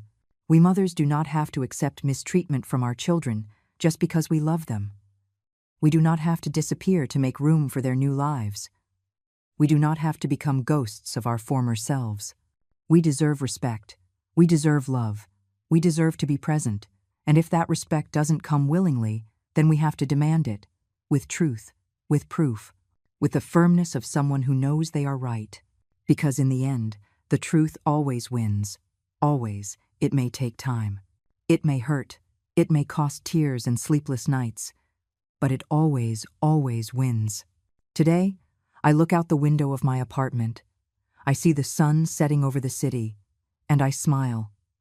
Because I survived. Because I fought. Because I got back what was mine. My son. My dignity. My peace. And no one, ever again, will take it from me. I promise that. To myself. To all the mothers who stay silent when they should scream. To all the women who disappear when they should shine. Luxury is destroyed. Appearances fall. Money runs out. But true love, the kind that asks for nothing in return, the kind that forgives but doesn't forget, the kind that fights when necessary, that love remains. And I am living proof of it. I came back from the airport because I had forgotten my passport at home, but what I heard through the window between my daughter and my son-in-law changed my life forever. It was impossible to believe what my own ears were hearing. I had planned this trip for months. Everything was perfectly organized, but a simple oversight brought me back at the exact moment to discover the most painful truth of my existence. My heart was racing as I climbed the stairs of my own house, the house I had built with so much love and sacrifice over decades. I never imagined I would return like this, with trembling hands searching through my papers for the document that would allow me to escape my routine for a few days. The taxi was waiting for me outside with the engine running, the driver glancing impatiently at his watch. But I needed to find that damn passport, which I was sure was in my desk drawer. I ran upstairs, panting a little because at 66 years old, I don't have the same agility I used to, but the excitement of the trip gave me strength. It was my first solo getaway in years, a Mediterranean cruise I had booked after months of saving every dollar. My late husband, Richard, always told me I deserved to see the world, but we never had the chance. Now, 3 years after he passed, I had finally been encouraged to fulfill that dream. I slipped in quietly through the back door, trying not to make any noise. Emily and Kevin were visiting, as they did every Sunday, and I didn't want them to know I was back. I knew my daughter would worry unnecessarily and maybe even try to convince me to cancel the trip. She has always been overprotective of me, especially since I became a widow. I tiptoed up the stairs, heading for my bedroom where I kept the desk with all my important documents. The passport had to be there, in the second drawer, along with the insurance policies and bank papers. Everything was perfectly organized, just as my parents had always taught me. But just as I reached the second floor, their voices carried clearly from the living room. My bedroom window overlooked the garden where they were sitting, drinking coffee at the wrought iron patio set Richard had bought for our 20th wedding anniversary. At first, I thought it was a normal conversation, the kind all young couples have about their future plans. Emily was speaking in that soft voice she always uses when she's nervous, and Kevin was responding in his calculated tone that had always made me a little distrustful, though I never admitted it, not even to myself. But the words that followed made my blood run cold. I stood frozen by the window, hidden behind the lace curtains I had sewn myself years ago. My breathing became ragged, and I felt as if the floor were moving beneath my feet. "We can't wait any longer, Emily," Kevin was saying with a firmness I had never heard from him before. "Your mother is very healthy for her age. She could easily live another 10 or 15 years. We can't keep waiting that long." My daughter responded with a deep sigh, as if she had been carrying a huge weight for a long time. "I know, Kevin, but it scares me. She's my mother, after all. Although lately, I feel like I don't even recognize her anymore." "That's exactly why," he continued. "She's starting to make decisions on her own, like this ridiculous trip. What's next? Maybe she'll marry some old guy from her book club? We can't let her squander our future on old age whims." The words hit me like punches to the stomach. Our future? Old age whims? What exactly were they talking about? My mind raced, trying to process what I was hearing, but a part of me refused to accept the reality of such cruel words. "The lawyer says that if we can prove she's losing her mental faculties, we can get legal guardianship," Kevin went on. "And once we have control of her finances, we can make the decisions that really matter. This house is worth a fortune, and with her savings we could finally buy the condo we want." Emily was silent for a moment that felt like an eternity. I held my breath, clinging to the curtains, internally praying for my daughter to say no, that this was wrong, that she would never do something like that to her own mother. But her next words completely destroyed my world. "You're right, honey. I already spoke with Dr. Evans. He's willing to sign the papers we need. He says that at her age, it's easy to argue cognitive decline, especially if we show erratic behaviors like this sudden trip." I could hardly breathe. My legs were shaking so much, I had to lean against the wall to keep from falling. These were my loved ones, my only daughter, and the man she had chosen as her life partner, coldly planning how to take away everything I had built over decades of honest work. The sound of the taxi's horn broke through my thoughts. The driver was getting impatient, probably thinking I had changed my mind about the trip. But I wasn't thinking about cruises anymore, or passports. All I could think about were those terrible words I had just heard, about a betrayal I could never have imagined was possible. For 50 years, I built a life I thought was perfect, as orderly as a Swiss watch. Every morning I woke up at 6 o'clock sharp, prepared coffee in the same white porcelain cup Richard had given me on our first anniversary, and began my daily routine that never varied. I was a respected woman in the neighborhood, known for my punctuality, my impeccable garden, and my ability to host the best family gatherings. My house was my pride. Every corner reflected years of meticulous care. The plants in the garden grew lushly because I watered them religiously every afternoon at 5. The furniture gleamed because I polished it every Tuesday and Friday. Important documents were filed by date in the mahogany desk that had belonged to my father. Richard and I had worked tirelessly to build this life.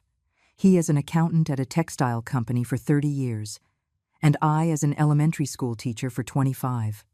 We never had extravagant luxuries, but we never lacked for anything. We saved every dollar, calculated every expense, and planned every investment, always thinking of Emily's future.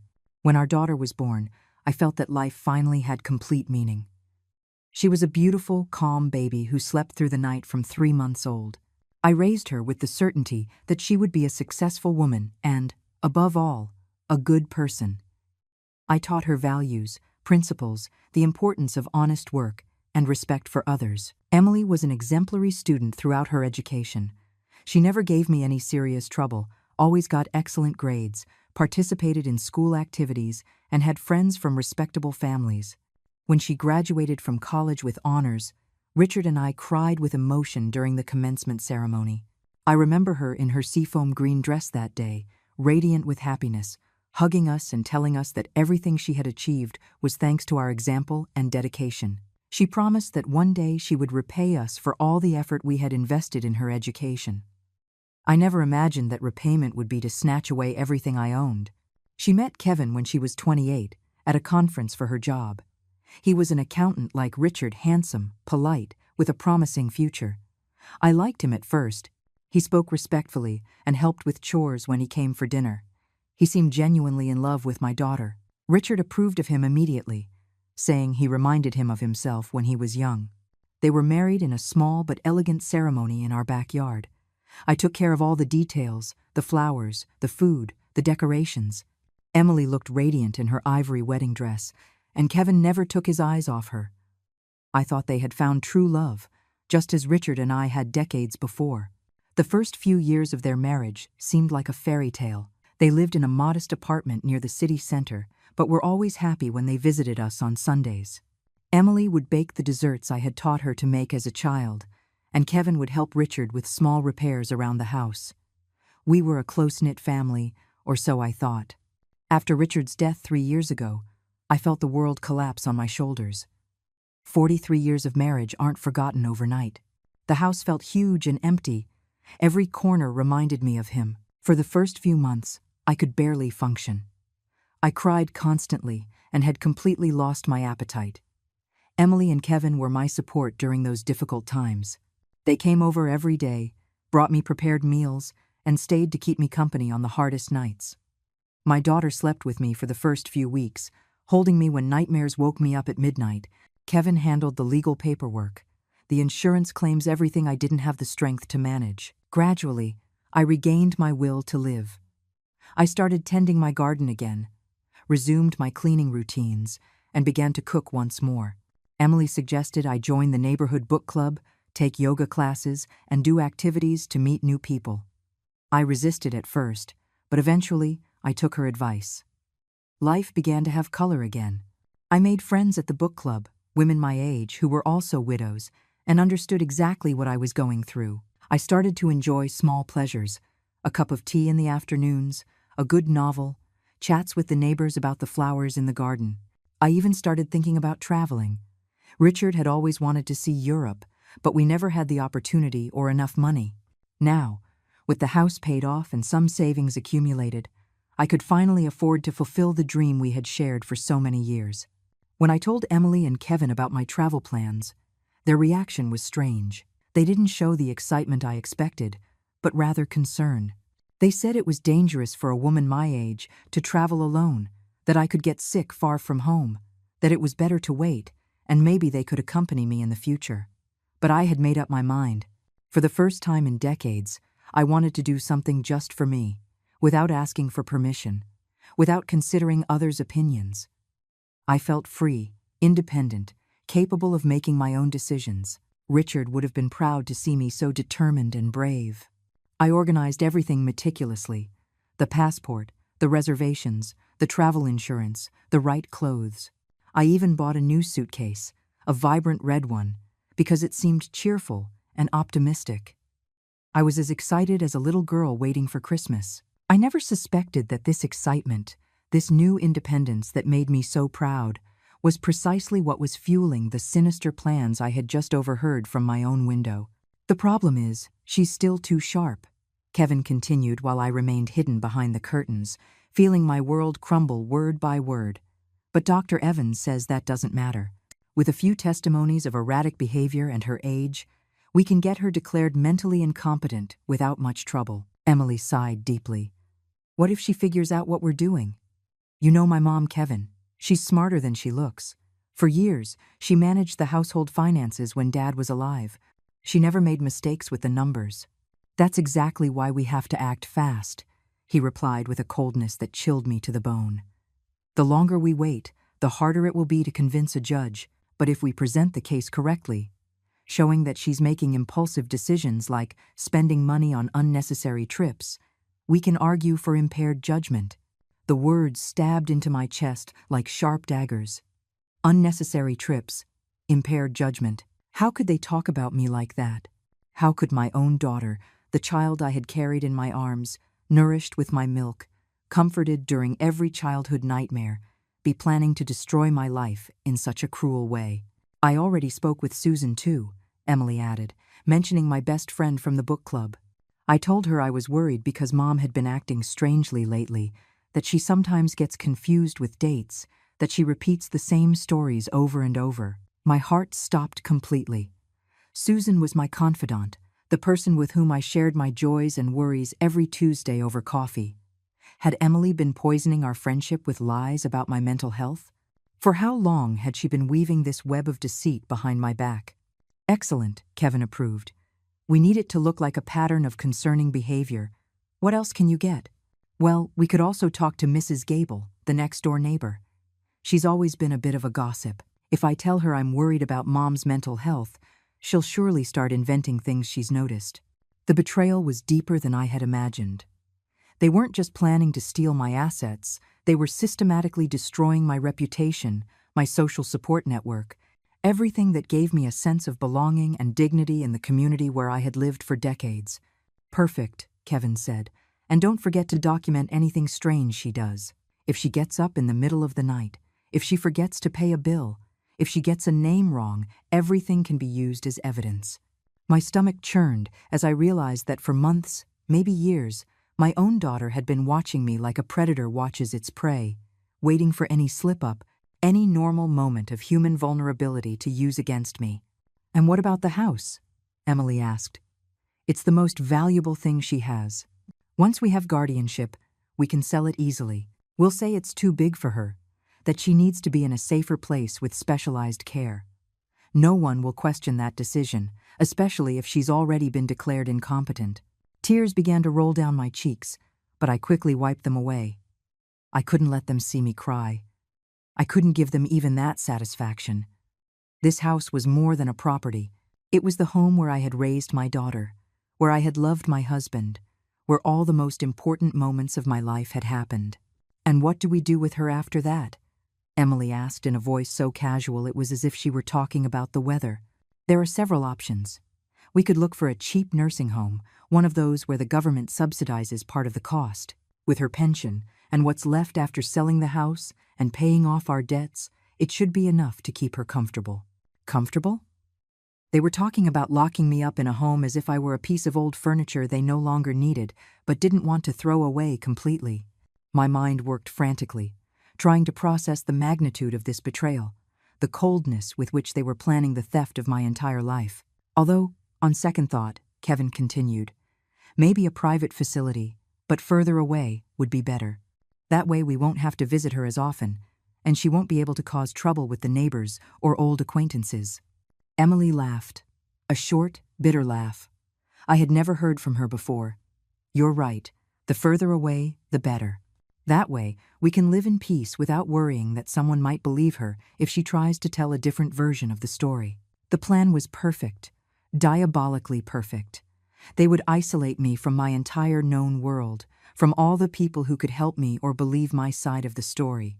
They would turn me into a confused and abandoned old woman in a strange place, while they enjoyed everything Richard and I had built over decades of sacrifice. When do we start? Emily asked, and in her voice I detected an impatience that made my blood run cold. Next week, while she's on her trip, we can start moving some things around.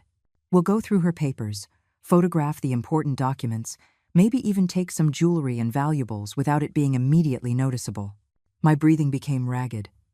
Not only were they going to rob me legally, but they were also going to ransack my house while I was away, trusting them. They had probably already been taking mental inventories during their Sunday visits, calculating the value of every object, every memory, every family heirloom. Be careful with Grandma's jewelry, Emily warned. Mom knows it by heart. She would notice if any of it was missing. Don't worry, Kevin replied. We'll just take a few less conspicuous pieces at first. By the time she realizes, it'll be too late for her to do anything about it. The taxi's horn sounded again, more insistent this time. The driver probably thought I had changed my mind about the trip, but I could no longer think about cruises or passports. My mind was completely focused on this devastating revelation that had changed my life forever. I needed time to process all this, to plan what to do. I couldn't confront them now. I wasn't ready. I needed to be smart, strategic. They thought I was a naive old woman who was easy to manipulate, but they were about to find out that they had gravely underestimated Clara. I stood motionless behind the curtains for several minutes after they finished talking, trying to process the magnitude of what I had just discovered. My mind filled with memories that now took on a completely different meaning, like pieces of a sinister puzzle finally clicking into place. How many times had Emily casually commented on my supposed confusion with dates? How many times had Kevin insisted on reviewing my bank statements to help me? How many times had they exchanged knowing glances that I had interpreted as a couple's love, when they were actually conspiracies against me? I remembered that afternoon 2 months ago when Emily came to visit and found me looking for my reading glasses. "Mom, you're wearing them," she had said with a strange smile, but I clearly remembered leaving them on the nightstand. I now wondered if she had moved them deliberately so she could later tell that story as evidence of my mental decline. I also remembered when Kevin had so graciously offered to accompany me to the bank to simplify my paperwork. He insisted it would be easier if he had access to my accounts to help with monthly payments. I had interpreted that offer as filial love, but now I understood he was just laying the groundwork to gain full control over my finances. The times Emily had suggested I should consider selling the house because it was too big for one person. The times she had commented on how expensive it was to maintain such a large property. The times she had talked about the advantages of living in a retirement community where I would have more company and professional care. Every conversation, every suggestion, every gesture of supposed concern had been part of a meticulously designed plan to convince me to voluntarily give up my independence. And when that didn't work, they decided to take it from me by legal force. My hands trembled as I recalled Dr. Evans' visit last week. He had shown up without an appointment, saying Emily had called, worried about my health. He asked me strange questions about my memory, about whether I had been feeling confused lately, about whether I had experienced any episodes of disorientation. I had answered honestly that I felt perfectly fine, but he kept insisting, taking notes in a small notebook. Now I understood that visit hadn't been a medical consultation. It had been an evaluation to support their declaration of my mental incompetence. Dr. Evans, whom I had trusted for years, was colluding with my own family to destroy my life. When had this conspiracy begun? Had it started immediately after Richard's death, when I was at my most vulnerable and needed their support? Or had it started even earlier, while my husband was still alive, patiently waiting for the right moment to execute their plan? The idea that they had been faking love and concern while planning my destruction filled me with a rage I had never felt before. But along with the rage came a deep, devastating sadness. My own daughter, the child I had carried in my womb for 9 months, nourished with my body, educated with my values, considered me an obstacle to her happiness. Where had I failed as a mother? What had I done wrong to raise a person capable of betraying me so cruelly? Had I been too generous, too permissive, or maybe not strict enough in teaching her about gratitude and respect for her parents? Richard always said Emily was perfect, that she was the daughter any parent would dream of having. How would he have reacted to this betrayal? Would he have felt as responsible as I did now? Or would he have seen the signs I had missed for all these years? The sound of their voices interrupted my painful thoughts. They were saying their goodbyes, getting ready to leave. I heard the scrape of chairs being moved, footsteps on the patio, the final words of a conversation that had destroyed my world forever. "Remember, honey," Kevin was saying, "we can't suddenly change our attitude toward her. We have to keep being the perfect daughter and son-in-law until everything is legal." "I know," Emily replied, "although it's getting harder for me to fake affection when I see her spending money on unnecessary things like that trip. But you're right, we have to keep up appearances until we have everything under control." Faking affection. Those words hit me harder than all the others. For years, I had interpreted their hugs, their kisses on my cheek, their "I love you, Mom," as genuine expressions of filial love. Now I discovered it had all been an elaborate performance, a mask to hide their contempt and greed. I heard the front door open and close. Their footsteps receded down the front path. The sound of their car engine started and gradually faded into the distance. Only then did I allow myself to collapse onto the bed, my body shaking from the shock of everything I had discovered. The taxi's horn was still honking outside, increasingly impatient. I would have to go down and cancel the trip, make up some excuse. I couldn't leave now. Knowing what I knew, I needed time to think, to plan, to decide how to face this devastating betrayal. But as I headed toward the window to signal the driver, an idea began to form in my mind. What if I didn't cancel the trip? What if I used their plan to go through my things while I was away to observe them without their realizing it? What if I pretended to be the naive old woman they thought I was, while I was actually investigating the true depth of their betrayal? They had gravely underestimated Clara. They thought she was a vulnerable widow who was easy to manipulate, but they were about to discover that the woman who had built a life with Richard, who had raised a daughter and managed a household for decades, had resources and strength they couldn't even imagine. If they wanted to play dirty, I would teach them what it really meant to face a woman who had nothing left to lose and everything to fight for. I walked down the stairs with firm, determined steps, though my heart was beating like a war drum. The taxi driver looked relieved when I appeared at the front door with my red suitcase and a smile that, though forced, must have seemed convincing. "Sorry for the delay," I said in the calmest voice I could manage. "I'm ready for the airport now." During the entire ride, I made casual conversation with the driver, commenting on the weather and my excitement for the cruise, but my mind was racing, planning every move. I couldn't let Emily and Kevin suspect I had discovered their plan. My only advantage was that they believed they had me completely fooled. At the airport, while waiting for my flight, I called Susan from a payphone. I needed to know exactly what Emily had told her about my supposed mental decline. "Susan, dear," I began naturally. "I'm at the airport about to leave, but I wanted to ask you something. Have you noticed anything strange about me lately?"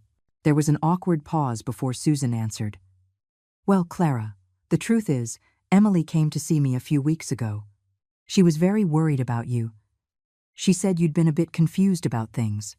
My stomach tightened, but I kept my voice serene. "Confused how, exactly?" "She said you repeated the same stories several times, that you sometimes forgot where you put things, that you'd had a few episodes of disorientation." I told her I hadn't noticed anything unusual, but she insisted it was very subtle and that maybe I hadn't realized. The poison was spreading exactly as they had planned. And what else did she say? She also mentioned you were making impulsive decisions, like this trip. She said she was worried because it wasn't typical of you to do something so spontaneous without consulting the family. Every word confirmed the depth of their betrayal. They had been building a carefully designed narrative to make my independent decisions look like symptoms of dementia. "Susan, I want you to know that I feel perfectly fine. If you ever notice anything genuinely concerning in my behavior, please, tell me directly, okay?" "Of course, dear," although I must admit, Emily seemed truly distraught. "Maybe you should talk to her when you get back." After hanging up, I went to the airport gift shop and bought a small, discreet audio recorder. If they were going to use my words against me, I could play that game too. During the flight, I mentally worked out a detailed strategy for the coming days. The cruise was emotional torture, surrounded by happy couples and loving families. I couldn't stop thinking about the betrayal waiting for me at home. Every night, alone in my cabin, I cried silently for the daughter I thought I had, who in reality had never existed. But I also used that time to strengthen my resolve. I would not be defeated so easily. When I returned 5 days later, I acted as if nothing had happened. I told Emily and Kevin about the trip with genuine enthusiasm, showing them photos and gifts I had brought back. They smiled and asked questions, but I could see the impatience in their eyes, the anxiety to know if I had noticed anything different in the house. And indeed, several things had been subtly moved. My desk documents were in a different order. A few minor pieces of jewelry were missing from my jewelry box. They had even taken photos of certain furniture and paintings, probably to calculate their resale value, but I pretended not to notice anything, acting like the absent-minded old woman they believed I was. Over the next few weeks, I began my own silent investigation. First, I made an appointment with my trusted lawyer, Arthur, without mentioning anything to Emily. I explained that I wanted to review my will and make sure all my legal documents were in order. "Is there a specific problem you're worried about?" Arthur asked, noticing something in my tone. "Let's just say I've started to question some things about the people I trusted," I replied carefully. "Would it be possible to make some changes without anyone else finding out for now?" Arthur, who had been Richard's friend for decades, nodded with understanding. "Of course. Everything we discuss here is protected by attorney-client privilege." I also began to secretly document every interaction with Emily and Kevin, every comment about my supposed confusion, every suggestion about selling the house, Every question about my finances was recorded on my little device. Soon, I would have enough evidence of their pattern of manipulation. But the most revealing investigation happened when I decided to follow Kevin one afternoon. I had noticed he was leaving work early on Wednesdays lately, and my gut told me there was more to it. I put on a large hat and sunglasses, feeling ridiculous but determined to uncover the truth. I followed him to a cafe on the other side of town, where he met a young woman with 2 small children. My heart stopped when I saw him hug her and kiss the children as if they were his own. This wasn't a business meeting or a casual get-together with a friend. I sat at a distant table, hidden behind a newspaper, and watched for an hour as Kevin acted like a loving father and husband with this secret family. The children called him Daddy. The woman spoke to him with the intimacy of a longtime wife. When they said goodbye, he handed her an envelope that clearly contained money. The final piece of the puzzle clicked into place. Kevin wasn't just planning to rob me to finance his life with Emily. He was also maintaining another family in secret. My daughter wasn't just a victim of his manipulations. She was also his unwitting accomplice in a much larger deception. That night, while pretending to watch television in the living room, Emily and Kevin were talking in the kitchen, thinking I couldn't hear them. My hidden recorder captured every word as they planned the next step in their strategy to have me declared incompetent. Dr. Evans says he needs more documented evidence, Kevin was saying. Erratic behavior, significant memory lapses, questionable financial decisions. We could hide her blood pressure medication, Emily suggested. If she feels dizzy or confused, it would be easy to convince anyone she's losing her faculties. The cruelty of that suggestion took my breath away. They were willing to risk my physical health to achieve their goals. There was no longer any doubt that these people were capable of anything. But I was preparing, too. The war had begun, and they didn't know their opponent already knew all their cards.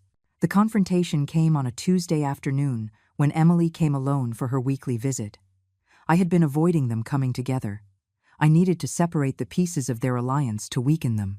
I prepared coffee in my best porcelain set, as I always did, but this time every gesture was calculated with military precision. Mom, I've been thinking a lot about your well-being. Emily began with that sweet voice I now recognized as completely fake. Kevin and I think it might be a good idea for you to talk to someone about how you've been feeling lately. I placed the coffee cup in front of her with perfectly steady hands. Someone like who, sweetie? Well, maybe a specialist. Dr. Evans knows some very good psychologists who work with people your age. It's nothing serious, just to make sure you're processing Dad's passing and all the changes well. There it was, the beginning of the next step in their plan. She wanted to take me to a psychologist who was probably also in on their conspiracy, someone who would officially document my supposed mental decline. I decided it was time to start revealing my cards. But gradually, Emily, can I ask you something? I sat across from her, studying every micro-expression on her face. Do you think I've been acting strangely lately? She avoided my direct gaze. Not strangely, Mom, but, well, I have noticed a few things. Little memory lapses. Some decisions that seem a bit impulsive. Like what decisions exactly? The trip, for example. You'd never done anything like that without consulting us first. And sometimes you repeat the same stories or look for things that are right in front of you. Every word came out of her mouth, as if she had rehearsed the speech dozens of times. She probably had. You know what's funny, Emily? Susan told me you went to talk to her about my supposed memory problems. For the first time, I saw a flicker of panic in her eyes. I was just worried, Mom. I wanted a second opinion from someone who knows you well. And Dr. Evans? Were you so worried that you had to call him to come over without me asking for a consultation? She was clearly nervous now. Her hands trembled slightly as she lifted her coffee cup. Mom, I don't understand why you're questioning all this. We just want what's best for you. I stood up slowly and walked to the window, the same window from which I had heard the conversation that changed my life. You know what else is funny, my dear daughter? I found something very interesting at the bank yesterday. Her face went visibly pale. At the bank? Yes. It turns out, someone has been making inquiries about my accounts, asking about procedures for transferring funds in case of mental incapacitation. Don't you find that strange? Emily stood up abruptly, spilling a little coffee on the table. Mom, I think you're misinterpreting things. Really? I turned to her with a smile I knew was intimidating. Then maybe you can explain why my grandmother's pearl necklace disappeared from my jewelry box, or why my desk documents have been constantly moved, or why you have copies of my house keys that I never gave you. Each accusation hit her like a slap. I saw the exact moment she realized she had been discovered, when her mask of the concerned daughter finally crumbled. "Have you been spying on us?" she managed to ask, her voice no longer sweet. "I don't need to spy in my own house, Emily. I just need to pay attention to what's happening under my own roof." Just then, as if summoned by telepathy, Kevin arrived. I heard him use his key to get in, confirming my suspicions that they had free access to my house when I wasn't there. His footsteps went straight to the living room, where he found us in the middle of our confrontation. "What's going on here?" he asked, but his tone wasn't one of genuine confusion. It was the tone of someone who knew exactly what was happening and was assessing how much damage had been done. "Your wife was just explaining to me why she thinks I need psychological help," I replied with a calm I didn't feel, "and I was telling her about my visit to the bank." Kevin exchanged a quick glance with Emily, a silent communication that confirmed my worst suspicions about their coordination. "Clara, I think there's a misunderstanding." "Oh, there's no misunderstanding, Kevin. In fact, I think I finally understand everything perfectly." I walked to my desk, opened the top drawer, and pulled out a folder I had been preparing for weeks. "For example, I understand that you've been visiting a woman named Maria on Wednesday afternoons. A woman with 2 children who call you Daddy." The color completely drained from his face. Emily looked at him in genuine shock, clearly knowing nothing about his secret family. "What is she talking about? Hasn't your wonderful husband told you, dear? Kevin has been maintaining another family for at least 3 years. The children are about 5 and 7 years old." "How long have you two been married?" "6 years, Emily whispered, and I saw the exact moment she realized her marriage had been a lie from the beginning. "Exactly, which means Kevin already had this other family when he married you. Did you ever wonder where he got the money to support 2 households on the accountant's salary he claims to have?" Kevin finally found his voice, but it was no longer that of the charming son-in-law I had pretended to know. "This is none of your business, you nosy old woman." "Ah, there's the real personality you've been hiding," I smiled with satisfaction as his mask finally fell. "You know what else I discovered, Kevin? You're not an accountant at the company where you said you worked. In fact, that company closed down 2 years ago." Emily collapsed onto the sofa, her face in her hands. "What else have you been lying about?" "Oh, my dear," I said with a compassion that was completely genuine for the first time in weeks. "You are also a victim of this man. But unfortunately, that doesn't change the fact that you chose to betray me to benefit him." The room filled with a tense, dangerous silence. The 3 of us knew there was no turning back, that all the cards were on the table, and that the open war had finally begun. Kevin stood up abruptly, his fists clenched and an expression on his face I had never seen before. There was nothing left of the polite, charming son-in-law I had known for years. "You know what, old lady? I'm tired of pretending I care about you. You should have just kept your mouth shut and let things run their natural course." Emily looked up, tears streaming down her cheeks. "Kevin, what are you saying?" "I'm saying your mother is an annoying obstacle who should have accepted her place a long time ago." His voice had a cruelty that made my blood run cold. "Women her age should be grateful that someone is looking after them, not playing detective." But before I could respond, the doorbell rang. The 3 of us froze, as if caught in the act which, in a way, was exactly what had happened. "Are you expecting someone?" Emily asked in a trembling voice. I smiled with the first genuine satisfaction I had felt in weeks. "As a matter of fact, yes.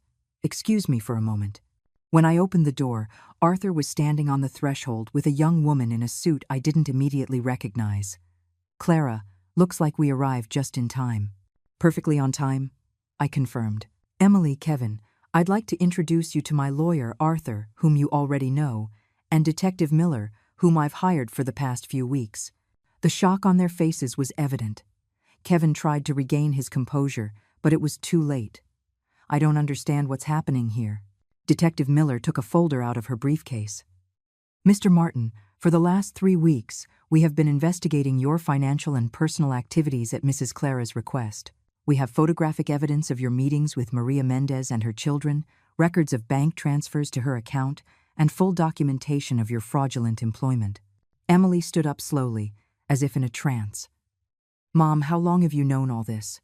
Since the day I supposedly left for my trip, when I came back for my passport and heard you two planning how to steal my entire life.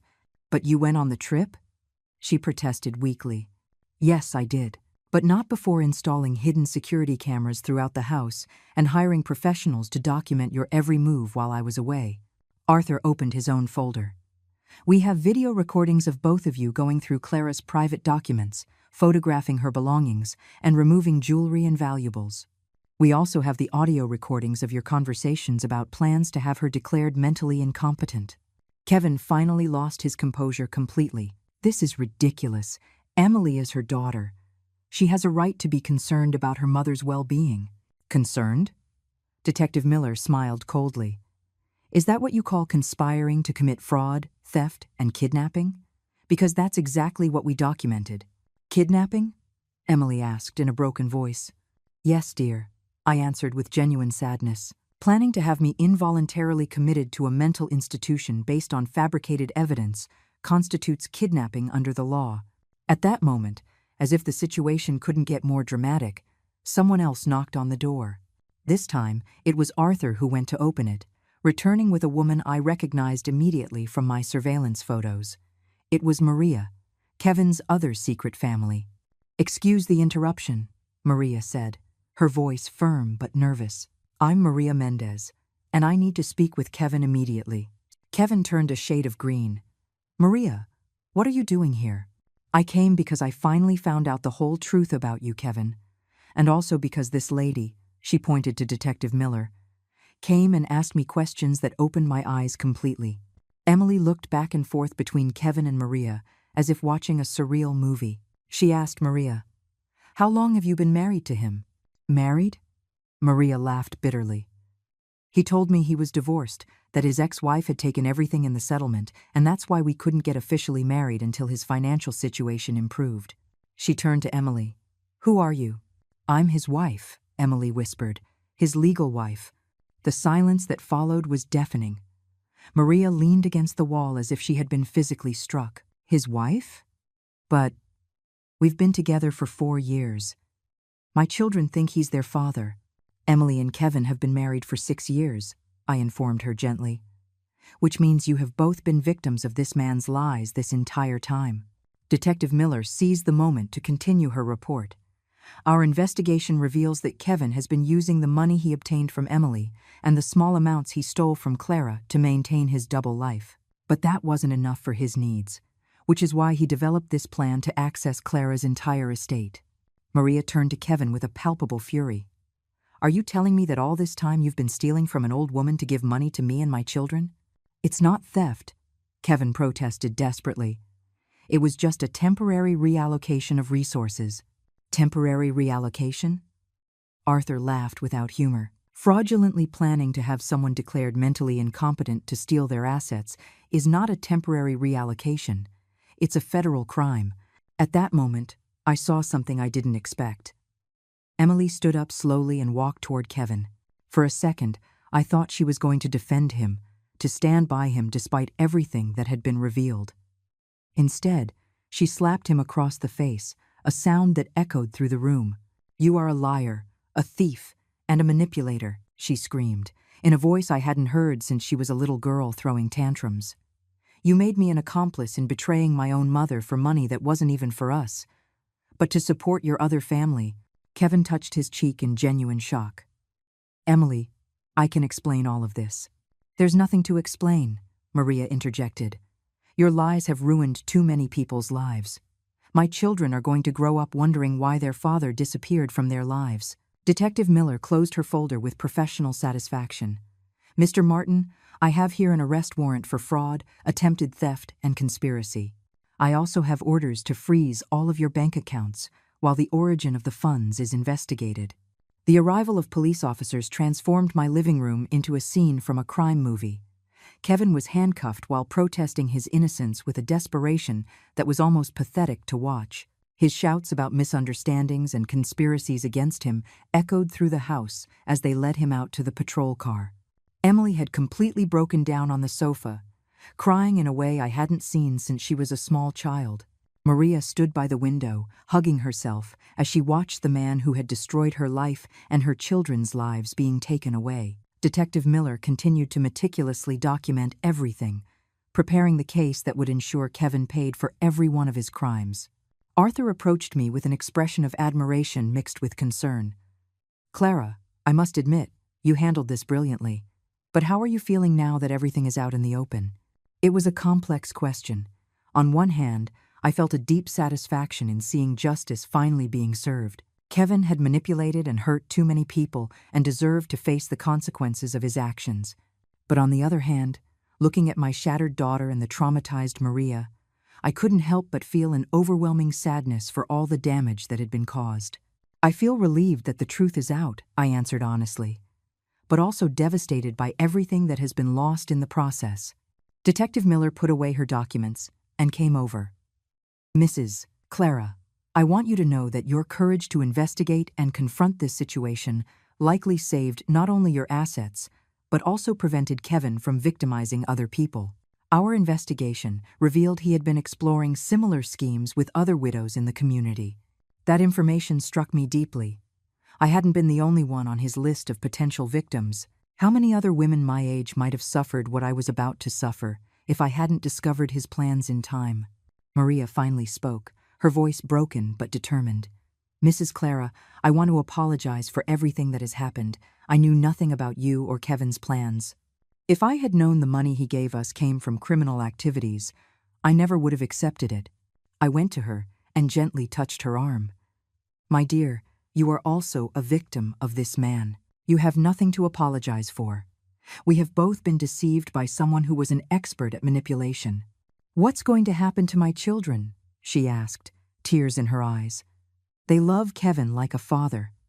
How do I explain to them that it was all a lie?" It was a heartbreaking question with no easy answers. "Children are resilient," I said, though I knew it sounded inadequate. "With love and support, they can get through this. And maybe now they'll have the chance to know their real father, without Kevin's lies getting in the way." Arthur intervened with practical information. "Maria, as part of the investigation, will be able to trace the funds Kevin provided you. If that money came from criminal activities, the state may be able to offer some form of compensation or assistance during the transition." Emily finally looked up, her eyes red and swollen. "Mom, I don't know how to ask for your forgiveness for what I've done. There are no words to express how sorry I am." I sat down next to her, feeling the weight of all the years we had lost because of Kevin's manipulations. "Emily, I need to understand something. Did you ever truly believe I was losing my mental faculties? Or did you always know you were lying?" She covered her face with her hands. At first, Kevin convinced me that you were really showing signs of confusion. He said it was normal that I didn't notice them because I saw you so often, but that he could see it more objectively. Slowly, I started looking for evidence of what he was saying, and when I couldn't find it, he would convince me that I had missed it or misinterpreted it. It was a sophisticated psychological manipulation technique. Kevin had gradually brainwashed my daughter, making her doubt her own perception and judgment. "And when did you realize it wasn't true?" "I think deep down I always knew something was wrong. But Kevin was so convincing, so sure of himself. And honestly, the idea of having access to your estate was tempting. We're in debt up to our eyeballs, Mom. Kevin told me it was the only way to save our future." Detective Miller took careful notes. "That's the exact pattern we see in financial manipulation cases. The perpetrator identifies financial and emotional vulnerabilities, then systematically exploits them." Arthur opened a new folder. "Clara, there's something else we need to discuss. During our investigation, we discovered that Kevin had started forging your signature on some bank documents. Fortunately, we stopped him before he could make any significant transfers. But we need to make sure all your accounts are secure." The revelation that he had been forging my signature hit me like another slap. "What kind of documents?" "Change of beneficiary forms, applications for additional credit cards, some inquiries about loans against the value of your house. He was preparing multiple avenues to access your funds once he had legal control." Maria shook her head in disbelief. How could I have been so blind? All the signs were there, but I wanted to believe his lies because the alternative was facing that I was raising my children alone. Don't blame yourself, I told her firmly. Kevin was an experienced predator. He knew exactly how to manipulate our hopes and fears. Detective Miller closed her notebook. With all the evidence we've gathered, Kevin will face multiple charges: bank fraud, forgery, attempted kidnapping, and possibly more as the investigation continues. We're talking about a significant prison sentence. As the officers finished processing the scene, I realized that although I had won this battle, the emotional scars would take a long time to heal. My relationship with Emily was damaged, perhaps irreparably.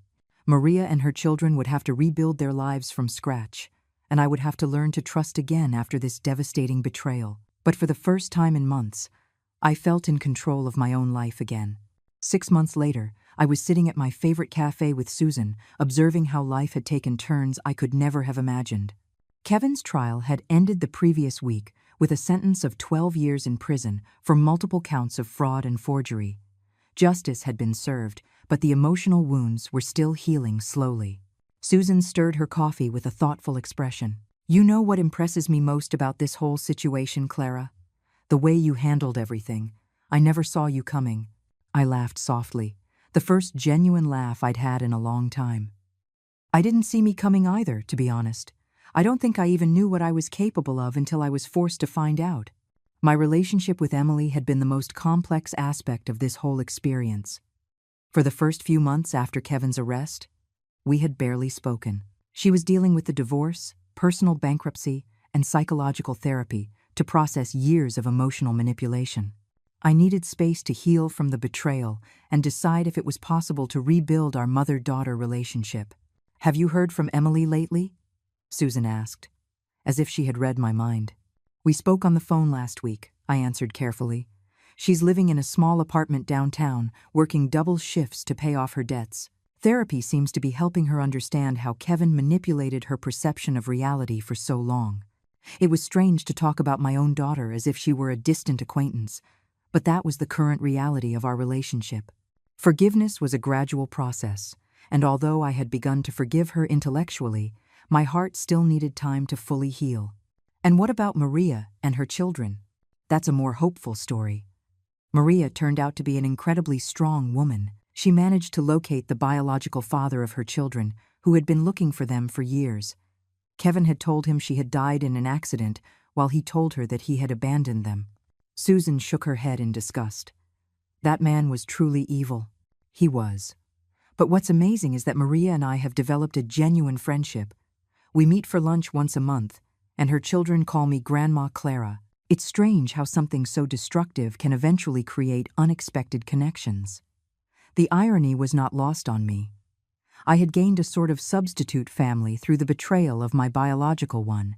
Maria's children, aged 5 and 7, had accepted my presence in their lives with the natural ease of children.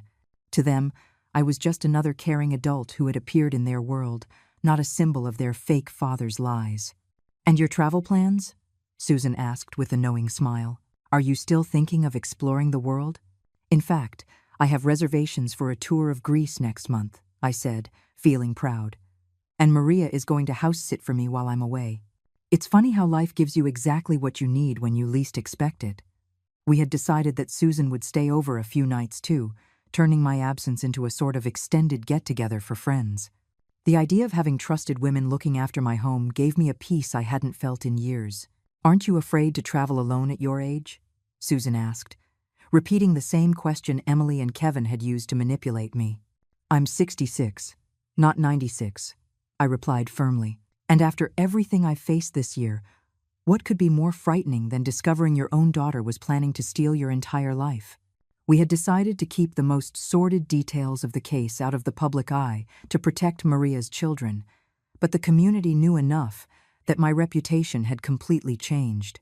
I was no longer seen as the vulnerable widow who needed protection, but as the sharp woman who had unmasked a sophisticated criminal. You know what's the most liberating part of all this? I said.